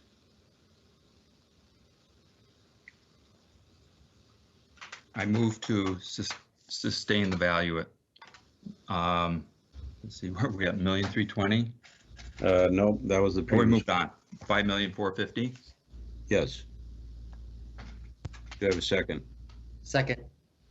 Has been moved by Bodertha, seconded by Chow to sustain the 2021 estimated market value at $5,450,000. There's no addition or discussion on the motion. I'll ask the clerk to call the roll. Board Member Bland, Aye. Board Member Bodertha, Aye. Board Member Chow, Aye. Chair Anderson. Aye. There are 4 ayes. That carries. The motion is adopted. Back to item 26. Yes, agenda item 26, case 21-0411, an apartment property located at 1320 Lake Street West. Same scenario as the previous 2 cases, unconfirmed cases. Thank you. Similar bare minimum information of a rent roll, no comparables. If there's no discussion from the board, I'd like to proceed to a motion.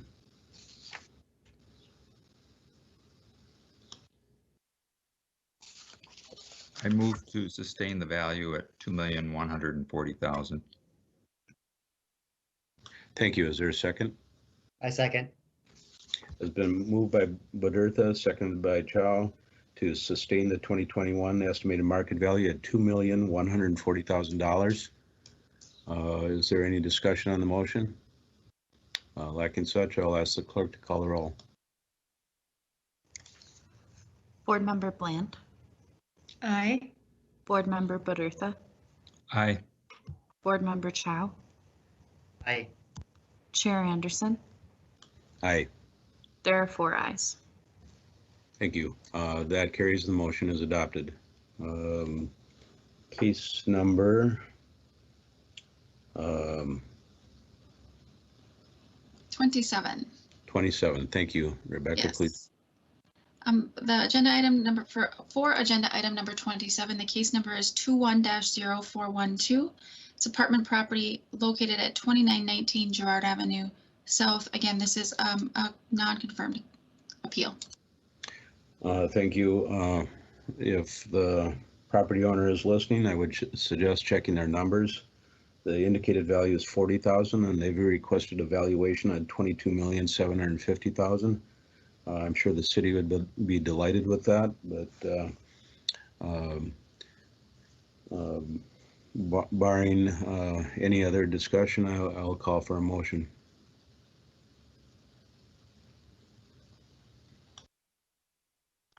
I'll move to sustain the value at $40,000. Thank you. Is there a second? Second. It's been moved by Bodertha, seconded by Chow, to sustain the 2021 estimated market value at $40,000. Mr. Chair? Yes. I guess I have a question for Rebecca or an assessor. If this is indeed a typo, should we be sustaining a value that is not real?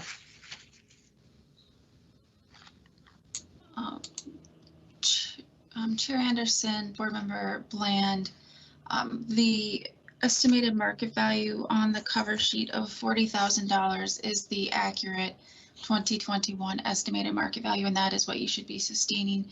To Board Member Bodertha's point, I'm not exactly sure, but this may be a multi-parcel property where they appealed all parcels that are part of it, and they just may have accidentally entered incorrect information, but the cover sheet is correct at $40,000 for the 2021 estimated market value. Thank you. Okay. We have a motion and a second. I'll ask the clerk to call the roll. Board Member Bland, Aye. Board Member Bodertha, Aye. Board Member Chow, Aye. Chair Anderson. Aye. There are 4 ayes. That carries and the motion is adopted. Rebecca? Agenda item number 28, case number 21-0413, apartment property located at 2923 Girard Avenue South. Same situation, part of an unconfirmed case. Likely all part of the same property, just each has their own separate property ID number for the different tracts within the property.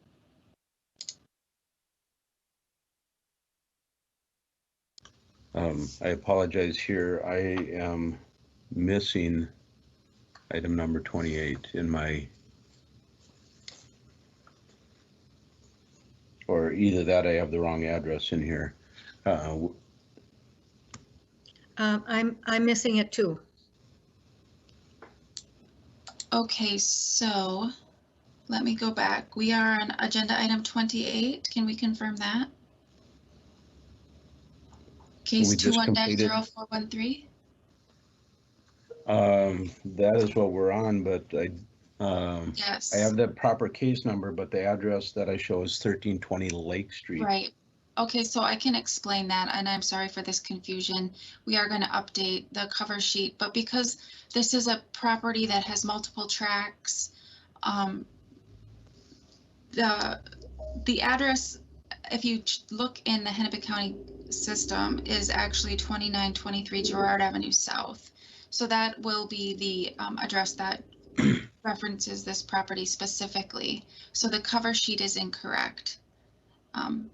Or there's multiple addresses assigned to this property ID, and it's just that our system grabbed 1320 instead of 2923 Girard. I apologize for this confusion. Okay, so Okay, Ms. thank- Malkus, can we assume then that the parcel number is correct? Yes, you can. The parcel number 3302924430215 as case number 21-0413. The 2021 estimated market value is $26 million. Thank you. You're welcome. Thank you. The information provided from the property owner is non-existent or limited at best. I would, unless there's other questions, we'll now consider an act on the appeal for 2923 Girard Avenue. May I have a motion? I'll move to sustain the current value at 26 million. Thank you. Is there a second? Second. Then motion has been made by Bland and a second by Chow to sustain the 2021 estimated market value at $26 million. Is there any discussion on the motion? Hearing none, I'll ask the clerk to call the roll. Board Member Bland. Aye. Board Member Bodertha. Aye. Board Member Chow. Aye. Chair Anderson. Aye. There are 4 ayes. That carries and the motion is adopted. Case number 29, or item number 29, excuse me. Chair Anderson. Agenda item number 29, case number 21-0414. This is another parcel related to the others, a non-confirmed case, an apartment property at 1317 Lagoon Avenue. Thank you. Similar to the others, the information provided is insufficient for me to make any determination. Are there any comments or questions by the board? Well, Mr. Chair, I would note that the owner's estimate of value is 22,750,000 as opposed to the total market value at 3,200. So I don't know if that's something we need to take into consideration or just, yeah. Well, I'm sure the city would love it if we agree with the homeowner here, or property owner here. Yes, I'm sure. But being they're not on the line to confirm that, I suggest that we sustain this. So may I have a motion, please? I move to To sustain- sustain the value at 3,200. Thank you. Is there a second? Second. Motion has been made by Bodertha, seconded by Chow, to sustain the 2021 estimated market value at $3,200. If there's no discussion on the motion, I'll ask the clerk to call the roll. Board Member Bland. Aye. Board Member Bodertha. Aye. Board Member Chow. Aye. Chair Anderson. Aye. There are 4 ayes. That carries and the motion is adopted. Rebecca? All right, Chair Anderson, board members, we are moving into our 11 a.m. to 12 p.m. hearing session. We are going to have to be efficient and stay on schedule so that we can recess on time today. You do have a number of phone-ins and a couple of write-in appeals during this time slot. The first case is agenda item 30, case number 21-404, a condominium property located at 210 Grant Street West, unit number 602. The caller is on the line and they just need to press *6 to unmute.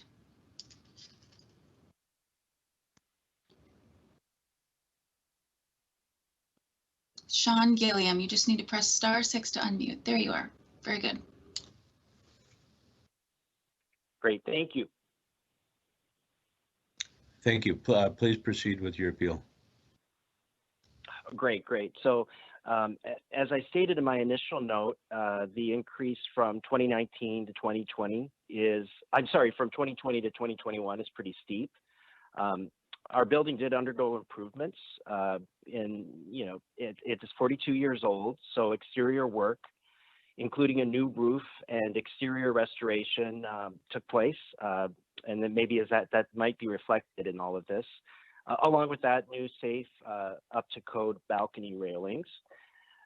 So along with those renovations, we did receive hefty assessments in addition to our normal dues, of course. And I have financed those assessments, and I pay that assessment. I pay that monthly. As for other data, just sort of to back up my appeal, I know a condo in our building with a significant recent remodeling, much more recent than what's happened in my unit, that is comparable, has this pretty similar square footage to mine. It's very high end though. It is on the market right now for just a bit over my assessment, but it has been on the market for 64 days.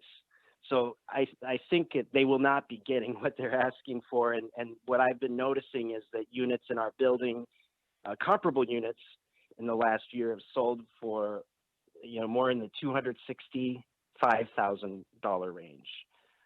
So I know too there was a cover story in today's Star Tribune about the downtown luxury condo market, but it does indicate that it's not a seller's market for everyone. And an example of that was shared that Loring Park, Loring Park is not the Mill District, it's not the North Loop. Things have been severely affected here within the last year. And Summit House condo was used as an example in today's Star Tribune of a condo that has not sold for quite some time. It's been for sale since pretty much for more than a year. So just some examples there. This is the first time I've ever done this type of thing. So thank you, and let me know if you need anything else or if this was appropriate or the type of information you needed to hear. Thank you very much. Are there any comments or questions from board members?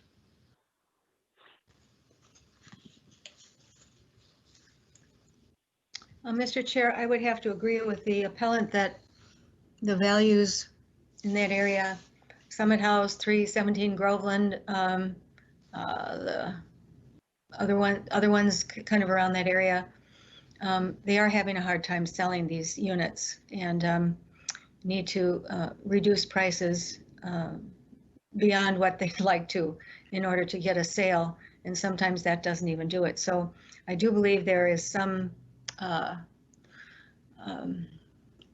reason for considering a reduction in the value, current value. Thank you. Are there any other questions or comments from board members?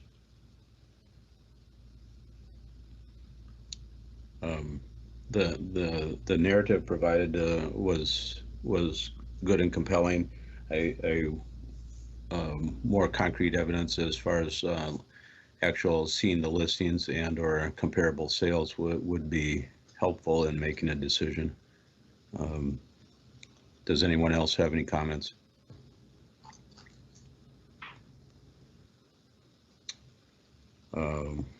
Hearing none, we'll now consider an act on the appeal for 210 Grant Street West, number 602. May I have a motion, please?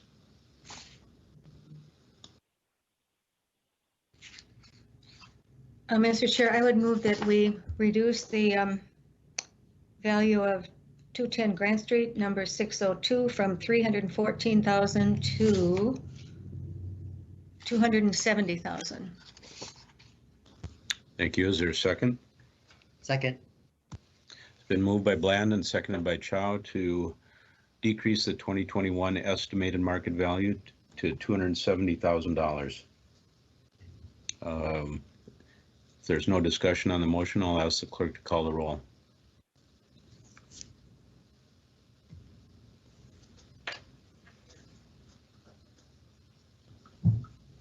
the clerk present. Board Member Bland, Aye. Board Member Bodertha, Aye. Board Member Chow, Aye. Chair Anderson. Aye. There are 4 ayes. That carries. The motion is adopted. Rebecca? Yes, agenda item 31, case number 21-0405 is a residential property at 620 Upton Avenue South. Laura Wade is the appellant, submitted a write-in appeal. I would also note that there were additional documents supplied to us after we had already compiled your packet and sent it out, but those files are available in the Teams folder. Thank you. The narrative is rather long and gets into some obscure detail, but there is a massive new development behind this property, and I'm not sure which way it will affect the valuation. Do any of the other board members have questions or comments?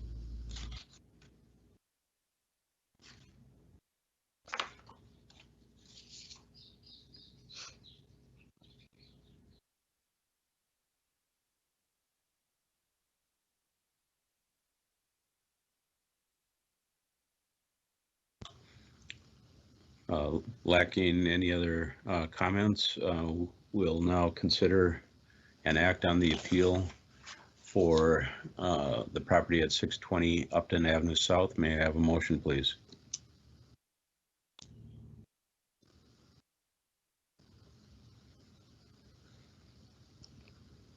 I'll move to sustain the value at 258,000. Thank you. Is there a second? Second. Has been moved by Bodertha, seconded by Chow, to sustain the 2021 estimated market value at $258,000. If there's no discussion on the motion, I'll ask the clerk to call the roll. Board Member Bland, Nay. Board Member Bodertha, Aye. Board Member Chow, Aye. Chair Anderson.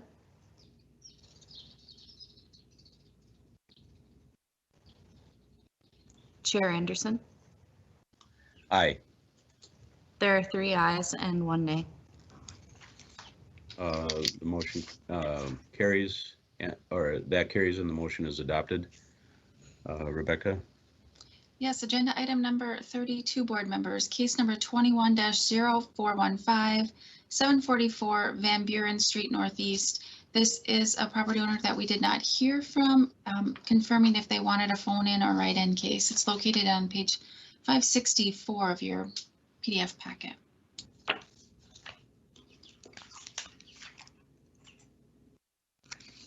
Excuse me, I had a packet out of alignment here. Chair Anderson, that is our fault. A few of the cases did get out of order compared to the schedule. I do apologize for that. Once we get through a couple more, we'll be back in line. Okay, thank you. What I noted on this was the tremendous increase from the assessed year 2020 of 231,000, jumping to 426,000. And the appellant did provide an appraisal, but correct me if I'm wrong, they didn't respond whether they would want us to consider it as a write-in or a call-in. Chair Anderson, that is correct. Okay. Given the lack of the homeowner providing direction here, I'll call for a motion.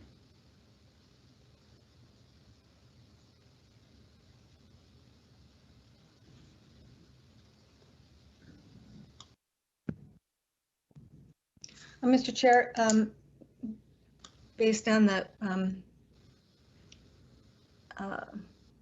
appellants not confirming or denying, presenting today or asking for a write-in, I would move that we sustain the value of 426,000. Perhaps they can move on to the next step. Thank you. Is there a Chair second to that? Oh, go ahead. I would just like to note, you noted the increase. There was an improvement amount of $144,000 added for the 2021 assessment. Okay. But again, the homeowner has not requested it to be reviewed as a write-in, and they have not called in. Correct. Okay, thank you. We have a motion that needs a second. The motion is to sustain the 2021 estimated market value at $426,000. I'll second that. It's been moved by Bland, seconded by Bodertha to sustain the 2021 estimated market value at $426,000. If there's no discussion on the motion, I'll ask the clerk to call the roll.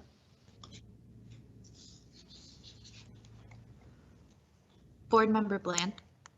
Aye. Board Member Bodertha. Aye.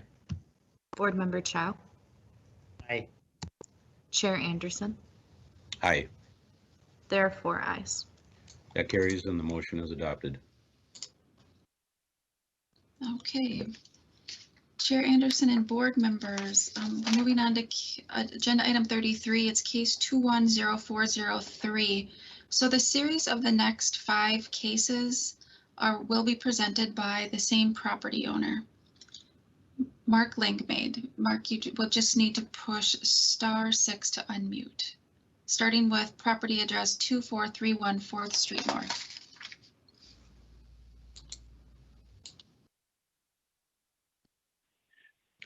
Mr. Langmaid, press. Oh, yes. There you are. Yes. Okay. Can you hear me? Yes, we can. Please proceed with your appeal for 4th Street. Sure. On 4th Street, just a little history. Back in 17, it was worth $292,000, and then it went up in 18. I appealed it at that time. The assessor came out, and he agreed the property was in terrible condition. He said, I'll give it a condition of just this side of tear down, and then the value was dropped to $87,000. Since then, there's just been a steady increase year after year. It's the same tenant, same family. The house only gets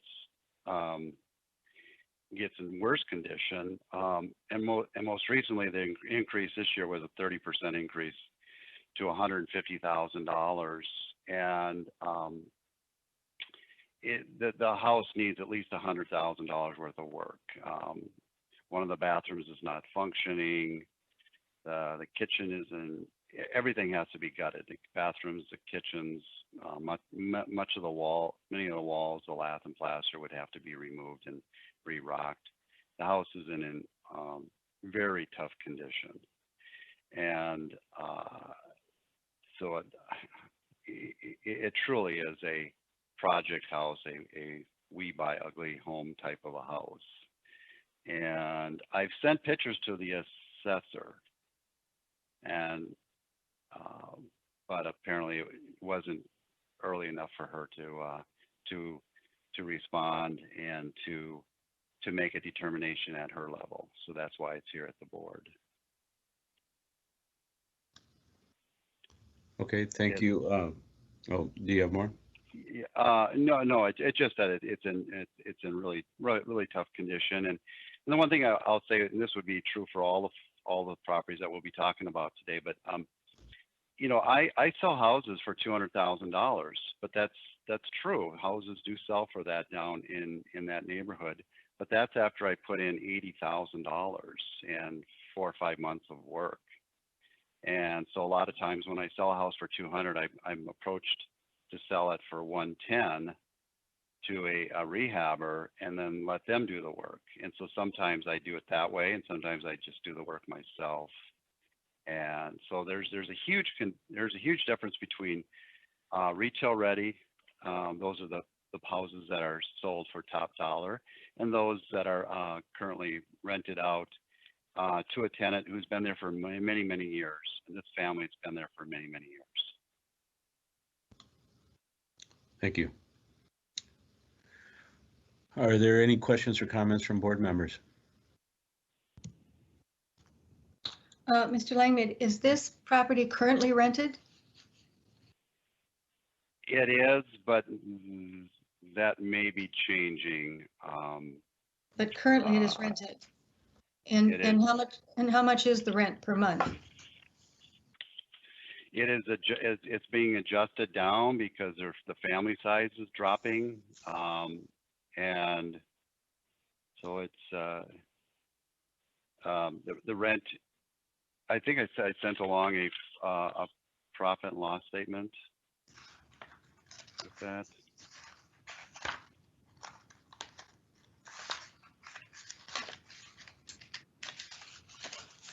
Page 544, board members. Thank you. And because of the condition of the house and the tenants been a pretty big family, and they're really rough on the house. It's a very expensive house to maintain. I replace the stove every year. The stove gets basically destroyed. Without a stove, it's not a usable rental. So it's just been a very high maintenance house. My pest guy is over there continually. And I have a lot of rentals. I've been in the rental business for almost 40 years in Minneapolis, and I have great tenants, and I've got some that aren't so great. And this is one that's been really, really hard on the house. And once it becomes available, I will either sell it to a rehabber, or I'll fix it up myself and sell it as a retail sale. And that's when the price is sold at a fair price. And and that's what I think the comps that are being used by the assessor typically are the comps being sold to retail buyers. And the houses are beautiful. And I understand that because I've done that to some of my rentals. I completely make them beautiful, but you got to put a lot of money into them to bring that type of price. Thank you. Have any of the board members been able to access the photographs and other information that was sent late? Yes, Mr. Anderson, but I would comment that it appears to me that this property would qualify for a reduction in value, but I don't feel we have enough information to go on here. And I would say that it would be worthwhile to work with the assessor to get a reduction in value. All right. Okay. And that's the approach I originally took, and photos were sent over a week ago, and I guess it just didn't arrive. I'm sure the assessor was just getting overwhelmed by a lot of requests, and it was not, we weren't able to work on it prior to this board. So.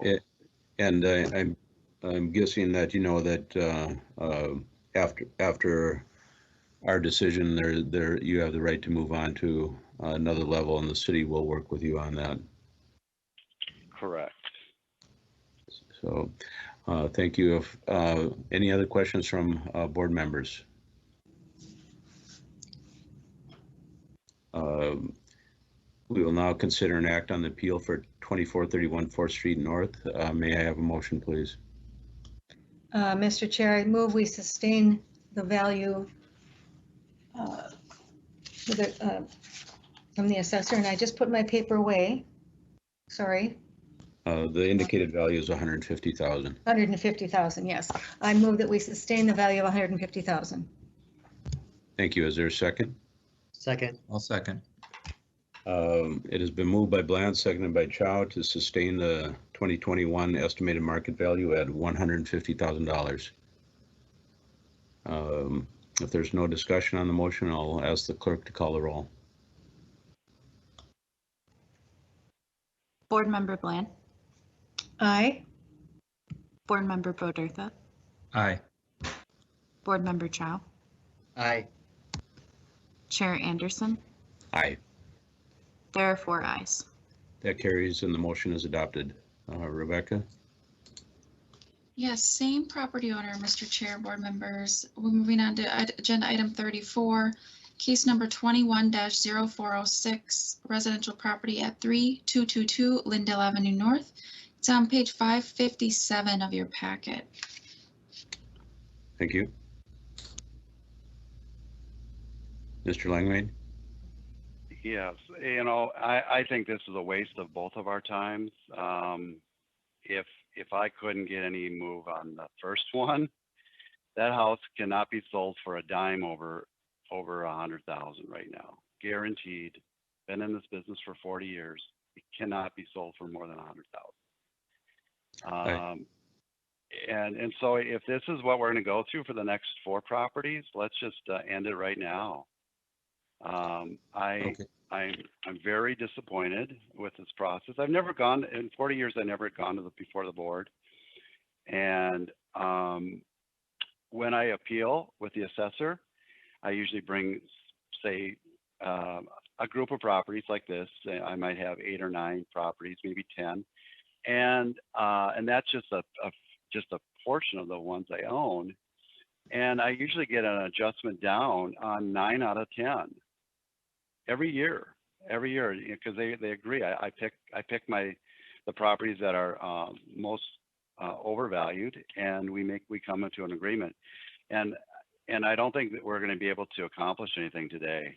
So this is well, unfortunately, we're given not enough information to make a decision.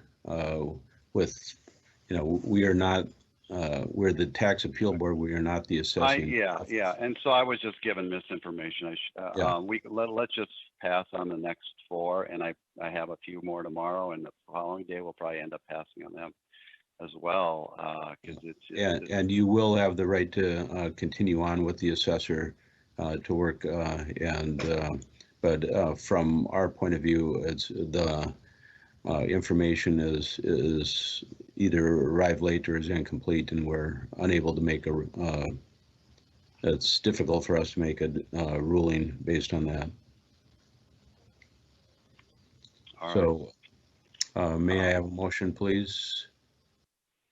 Yeah, and I while I got you, I'll be off Okay. the phone here in just a minute. But as a property owner, as a landlord for the last 40 years, I've seen the city going through a lot of changes, and I have never had more families giving notice to flee Minneapolis than right now. So that's my little editorial comment. I'm concerned as a property owner. I've had as many as 39 homes, 51 doors, and it's very sad what I'm seeing that's happening to our city. And but I appreciate your hard work and your service. And if you don't need me any further, I will remove my appeal on the remaining 4 properties until I guess I'll deal with the assessor directly. Yeah, I would suggest that you not remove your appeal, but just continue on, and we'll sustain. Oh, exactly. Okay. You're right. Bad choice of words, but yes, I will continue to work with the assessors on these. So, okay. Thank you. All right. I appreciate your time. Yep. Bye now. Yep. Bye. Okay. Can I get a motion? Move to sustain the value of the property at 3222 Lindale Avenue North at the current value of $339,000. It's 139. What did I say? 339. Oh, well, let me restate that. I move to sustain the value at 3222 Lindale Avenue North at $139,000. Thank you. Is there a second? Second. Been moved by Bland, seconded by Chow to sustain the 2021 estimated market value at $139,000. Without any discussion on the motion, I will ask the clerk to call the roll. Board Member Bland. Aye.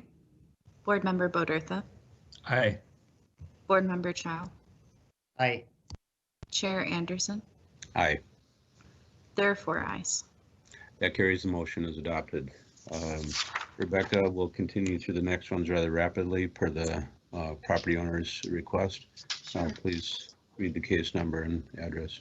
Okay, agenda number 35, case 210416 at 4224 Colfax Avenue North. And the property value is $146,000. Thank you. Any discussion, or if everyone's ready, we'll now consider an act on appeal for 4224 Colfax Avenue North. May I have a motion, please? I move to sustain the value at $146,000. Thank you. Is there a second? Second. Motion has been made by Bodertha, seconded by Chow, to sustain the 2021 estimated market value at $146,000. If there's no discussion on the motion, I'll ask the clerk to call the roll. Board Member Bland. Aye. Board Member Bodertha. Aye. Board Member Chow. Aye. Board Member Anderson. Aye. There are 4 ayes. Thank you. That carries and the motion is adopted. Rebecca, next one. Chair Anderson, agenda item number 36, case number 21-0417 3443 Lindale Avenue North. The 2021 market value is $144,000. Per the owner's request to move on to the next level, we'll now consider an act on the appeal for 3433 Lindale Avenue North. May I have a motion, please? I move to sustain the value at $144,000. Thank you. Is there a second? Second. Motion has been made by Bodertha, seconded by Chow, to sustain the 2021 estimated market value at $144,000. If there's no discussion on the motion, I'll ask the clerk to call the roll. Board Member Bland. Aye. Board Member Bodertha. Aye. Board Member Chow. Aye. Chair Anderson. Aye. There are 4 ayes. That carries and the motion is adopted. Next one, Rebecca. Yes, agenda item number 37, case number 21-0418 2635 Penn Avenue North. The 2021 market value was $145,000. Thank you. Again, for the same property owner, per his request, we'll now consider an act on the appeal for 2635 Penn Avenue. May I have a motion, please?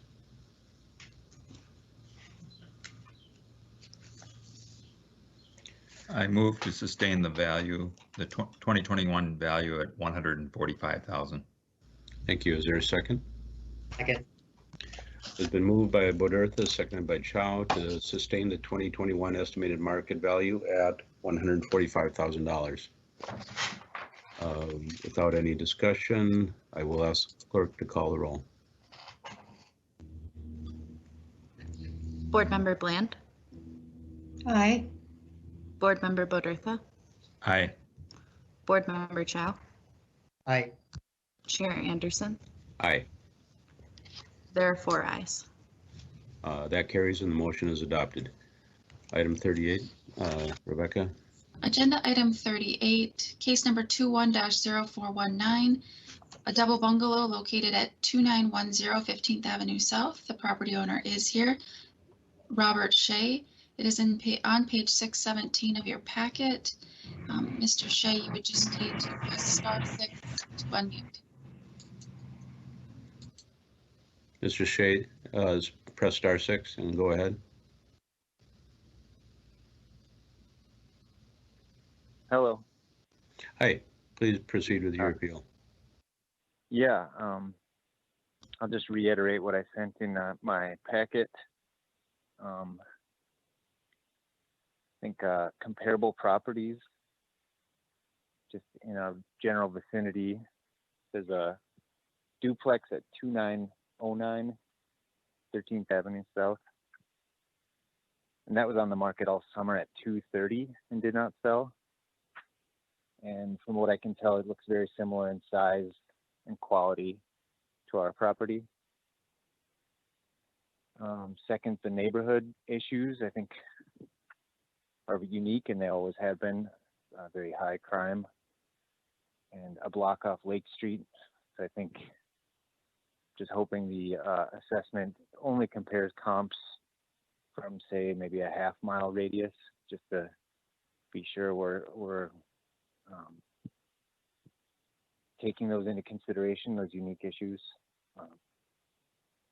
And then the property, the building needs a new roof, and that's approximately 16,000, could be up to 16,000 to complete, and that does not include water damage that we sustained, which I don't have enough information on to get a quote or an estimate.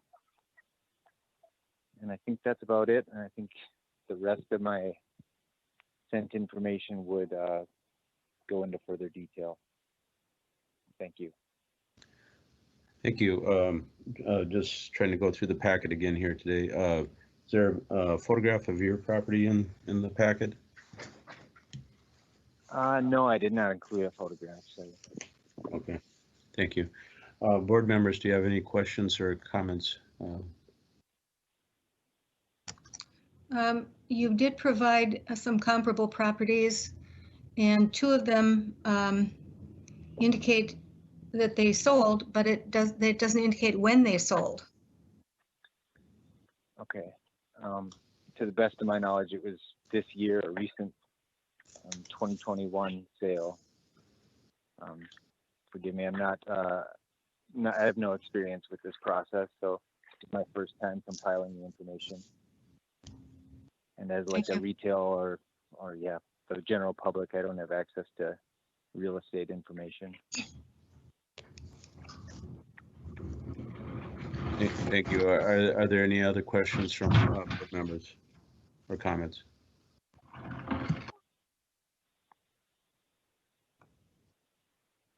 That area has been impacted by all the things that went on last year. I believe the homeowner is correct in some of the assessment. Are there any opinions on valuation? Mr. Chair, I do agree with you that the neighborhood has been impacted, and that it would appear to me on the surface that this might be a candidate for a reduced value. But I would encourage the homeowner to move on in the process and work with the assessor to come to a more accurate value based on all the variables that need to be taken into account with regard to the condition of the property and what's going on in the neighborhood. Agreed. Thank you. Any other questions or comments from board members?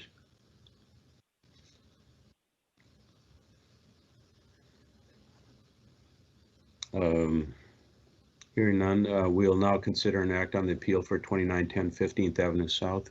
May I have a motion, please?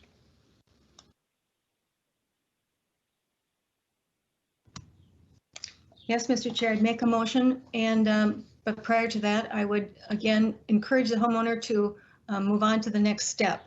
And having said that, I will move that we sustain the value of the property at 2910 15th Avenue South of $392,000. The indicated value this year is $383,000. I'm sorry. Oh, that's right. It went down. Yeah, it went down slightly. I revised my motion. Sustain the $383,000 value. Thank you. Is there a second? I'll second that.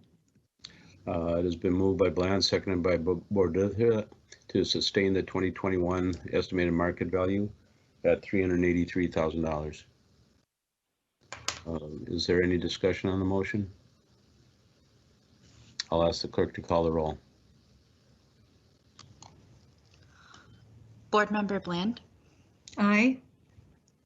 Board Member Bodertha, Aye. Board Member Chow, Aye. Chair Anderson. Aye.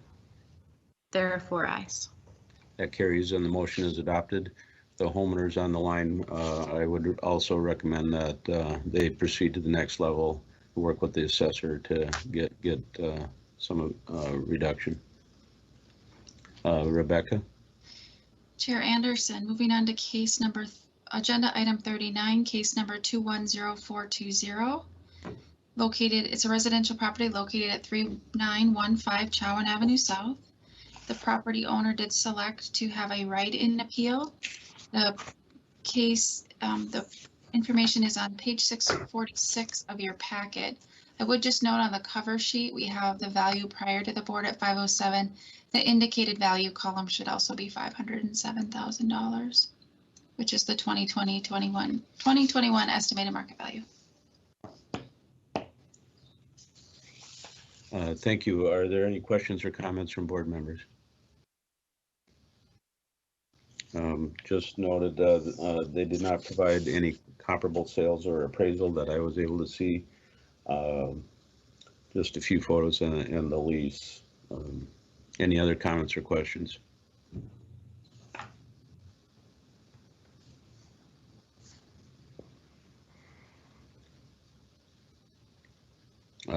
Hearing none.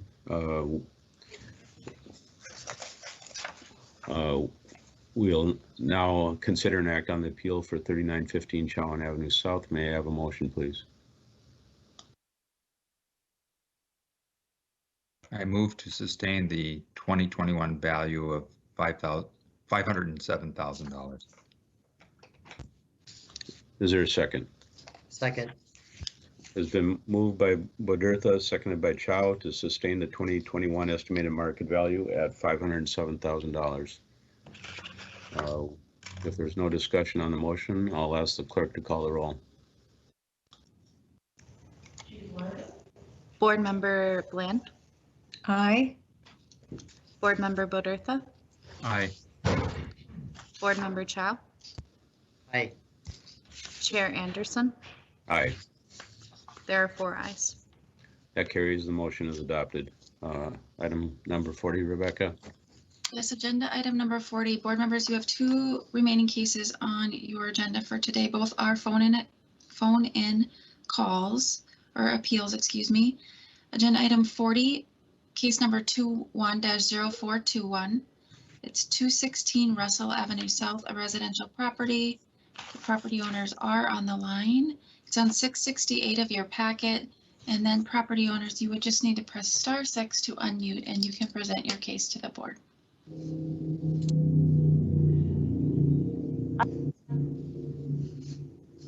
Hello? Okay, am I on the line? You are. Please proceed with your appeal. Okay, we are Mark and Colleen Denon, the homeowners at 216 Russell Avenue South. Our home assessed value was increased by 20% this year to $538,000. And we think there are several reasons why our particular home did not increase in value by that much. The first reason is that we recently, as we were looking at the online views of our home, realized that they misrepresent the finished square feet of our house at 2,422 or 2,497 square feet, depending on the source we looked at. The actual finished square foot of our home is 2,021. We just bought the house 5 years ago. I'm not sure why there's this discrepancy. However, the former homeowner, in an effort to sell it, might have included an unfinished mechanical room that has uninsulated block walls, a concrete floor, and radiator pipes at 6 feet, so no ceiling, but that does have like a workbench area as finished space. Also, our main floor has 971 square feet, but the second floor does not extend that entire amount. It's only 682. And then the lower is actually a office, den area, a bathroom, and a laundry room that are finished at 368 square feet. So I'm not sure where the error occurred, but that's a problem. Also, the updates to our home were done in the mid-90s. They're all 35 years old, so a home really doesn't have finishes or amenities that most of the comparables in our area that are selling in this price range do have. Examples of that are just cracks in the ceramic tile floors, old appliances, faded cabinet faces, and probably the biggest one is that the plumbing in the bathroom upstairs, which we only have 2 bathrooms, one is 5 feet by 7 feet, the main bathroom upstairs, isn't up to code. The shower still has like the 3 faucet handles. A plumber informed us that to fix that, we have to take out all the tile. It essentially the tile surrounds the entire bathroom, a very costly fix. We're nearly 60 years old and can be safe in that bathroom, but that hot water would probably, a younger family would definitely not, that would not be safe for children, and it is not up to code. Along with that, the kitchen ceiling has a crack that this winter water began dripping onto the countertop while I was sitting here one evening. We've had roofing people in, and they're telling us that it'll be about $2,000 to tear up the shingles and find out what is wrong. There's an emerging mildew smell. So again, that would have to be repaired, or a buyer would expect us to reduce the price. The stucco on the exterior now has blackish stains that can't be washed off or chemically removed. So the home really is in need of paint, and then also some crumbling stonework, as well as 2 original windows, 95 years old, that are single pane and have been repainted a number of times, but now have just outlived their usefulness and certainly aren't energy efficient. So our home just has some maintenance issues that really need to be handled before it would reach that market value. We provided a number of comparables on our documentation because the comps used on the valuation, the assessment, were not in the immediate neighborhood to us. We're in the northern section of Bryn Mawr. Many of those were over south of 394 and did include homes that had been recently renovated and updated. But we did see that a home at 8 Queen Avenue South just sold 10 days ago. It's a 1959 build. Ours is 1928, so much newer. 4 beds, 2 baths, all recently renovated, 2,128 square feet. And it sold at $480,000 and actually had been reduced from $489,000. Your time has used up. If you can wrap up very quickly. Okay, yep. So those are the things that we bring to the table and for your consideration, and that's about all we have. Thank you. I'll ask the board members if they have any questions or comments. Mr. Chair, based on what the homeowner is saying, there may be some room for reevaluation, lower evaluation. However, information provided either in writing or in person today is not sufficient for me to make a decision. The comparable properties provided simply state the address and the sale price, and there's no attempt to show how they compare to the subject property in any other way. So based on what I've heard, I could not make a decision to adjust the value. I'd encourage the homeowner to move on to the next step and work with the assessor. Thank you. I agree with all those comments.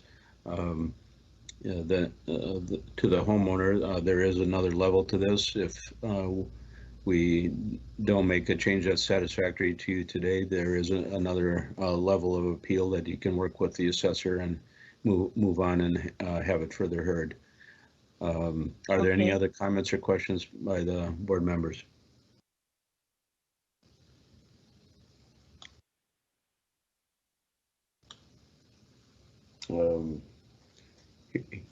Here, we will now consider an act on the appeal for 216 Russell Avenue South. May I have a motion, please?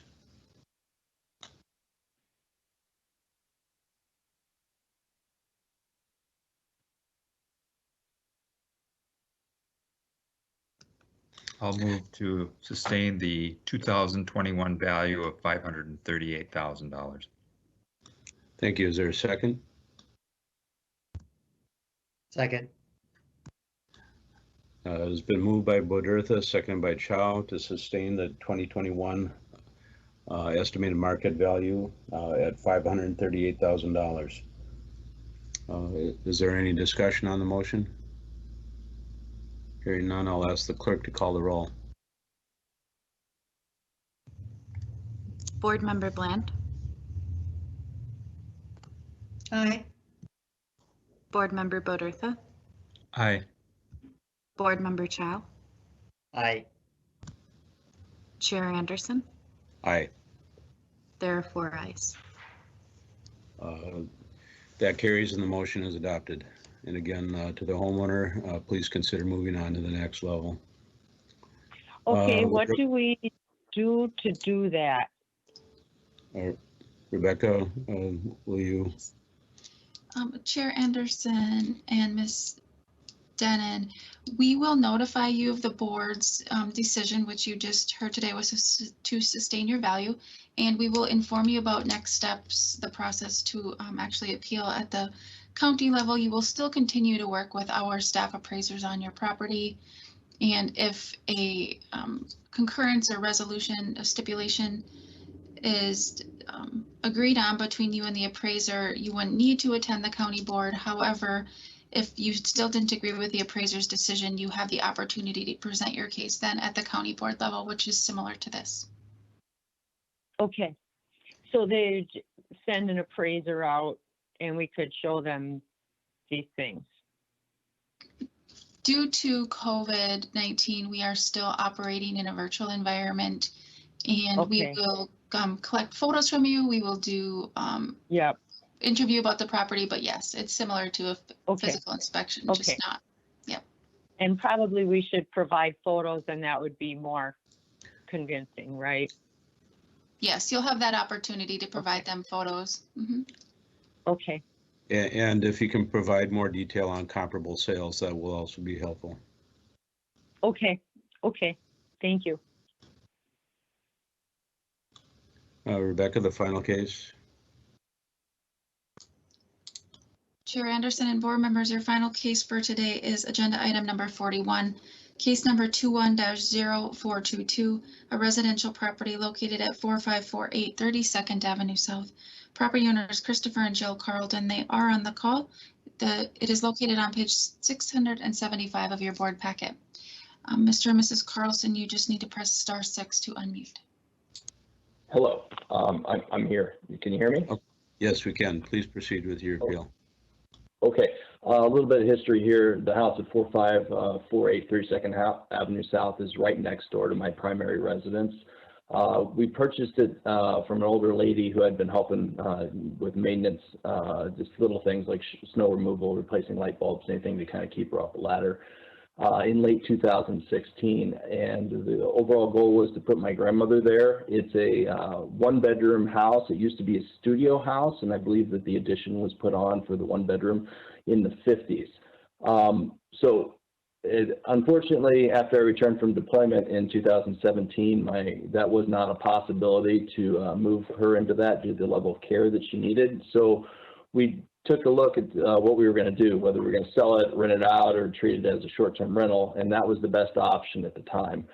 because we didn't know what the future family situations might be, and we wanted to avoid it being demolished because I think it has good character.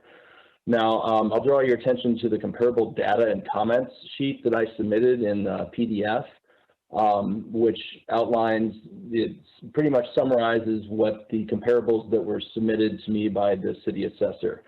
And I'm of the opinion that the comparables provided are not correct, as they are not equal. If you look at the spreadsheet or the PDF, I cited that the realtor's listing description, when it was available, I've got that from realtor.com, specifically the properties at 4232 33rd, 52nd, I'm sorry, 5236 30th, 5305 at 43rd Avenue South, all exhibit superior finish, features such as fireplaces, refinished floors, better conditioned garages, even a two-car garage as one of them. The property at 33rd, excuse me, has an enclosed porch as part of the garage, and I included those with the PDFs and the photos with that. There's landscaping, they've got newer kitchens and dining rooms that are open, as well as new HVAC, windows, and roof. I went through and looked at all the permits that had been issued for those properties. Now, I'll say that not all of them exhibit that, but they all have their own unique features, which I feel are of higher quality. I did attach those listings.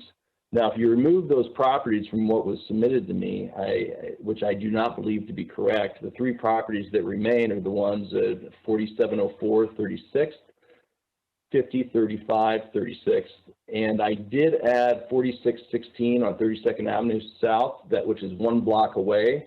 I believe that these are closer in size, finish, condition, and reflect more of a correct value. And if you look at the PDF that I submitted, at the bottom right, I summarized that property. So I feel it's in fair condition. It's very similar to those ones I just added. There's no central air. The bedroom does not have insulation or a heat supply from the furnace, meaning you have to have the bedroom door open in order for the heat to blow in there. The furnace is nearing the end of its life cycle. It was installed in 2000, I believe. I do have it tuned up every year and checked as part of the annual maintenance. The stucco outside and the wood trim are under constant repair due to their age and lack of maintenance from the previous owner. I'm doing what I can with that. The garage is in poor condition. I can't open the access door all the way because of the crack in the floor, and the movement of the floor prevent that from happening. The property is not landscaped. The roof is also nearing the end of its life cycle, 1999. It does have good hardwood floors, but they're not refinished. The kitchen was refreshed at some point by the previous owner, but I couldn't find any data on that or permits associated with it. Pretty much it was paint, stove, fridge. However, there is no dishwasher, space for one, or a microwave, and very limited counter space and storage. Yeah, Finally, 1 minute remaining, please. okay, yeah, I got it. Original windows, and that's pretty much what I'm gonna, I'll wrap it up with that. So I'm done. Okay, thank you very much. Are there any? I know that was a lot, so I apologize.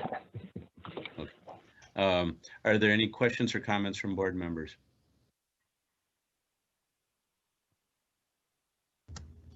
I do have one, Mr. Chair. Am I correct? Did I see something in here that you do rent this out as a Airbnb? That's correct. So if I did include the income statement from that in the property, and it is not, it's not a revenue generating property. It doesn't take a loss in 2019. It does a loss of roughly 8,000, and then last year we had one guest and pretty much a $12,000, $13,000 loss. And we do maintain that just for family, if possible, when we get visitors. Thank you.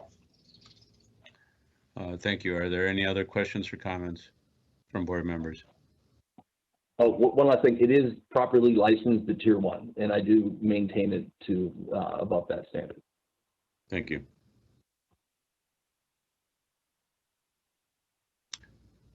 Lacking any other questions or comments, we will now consider an act on the appeal for 4548 32nd Avenue South. May I have a motion, please?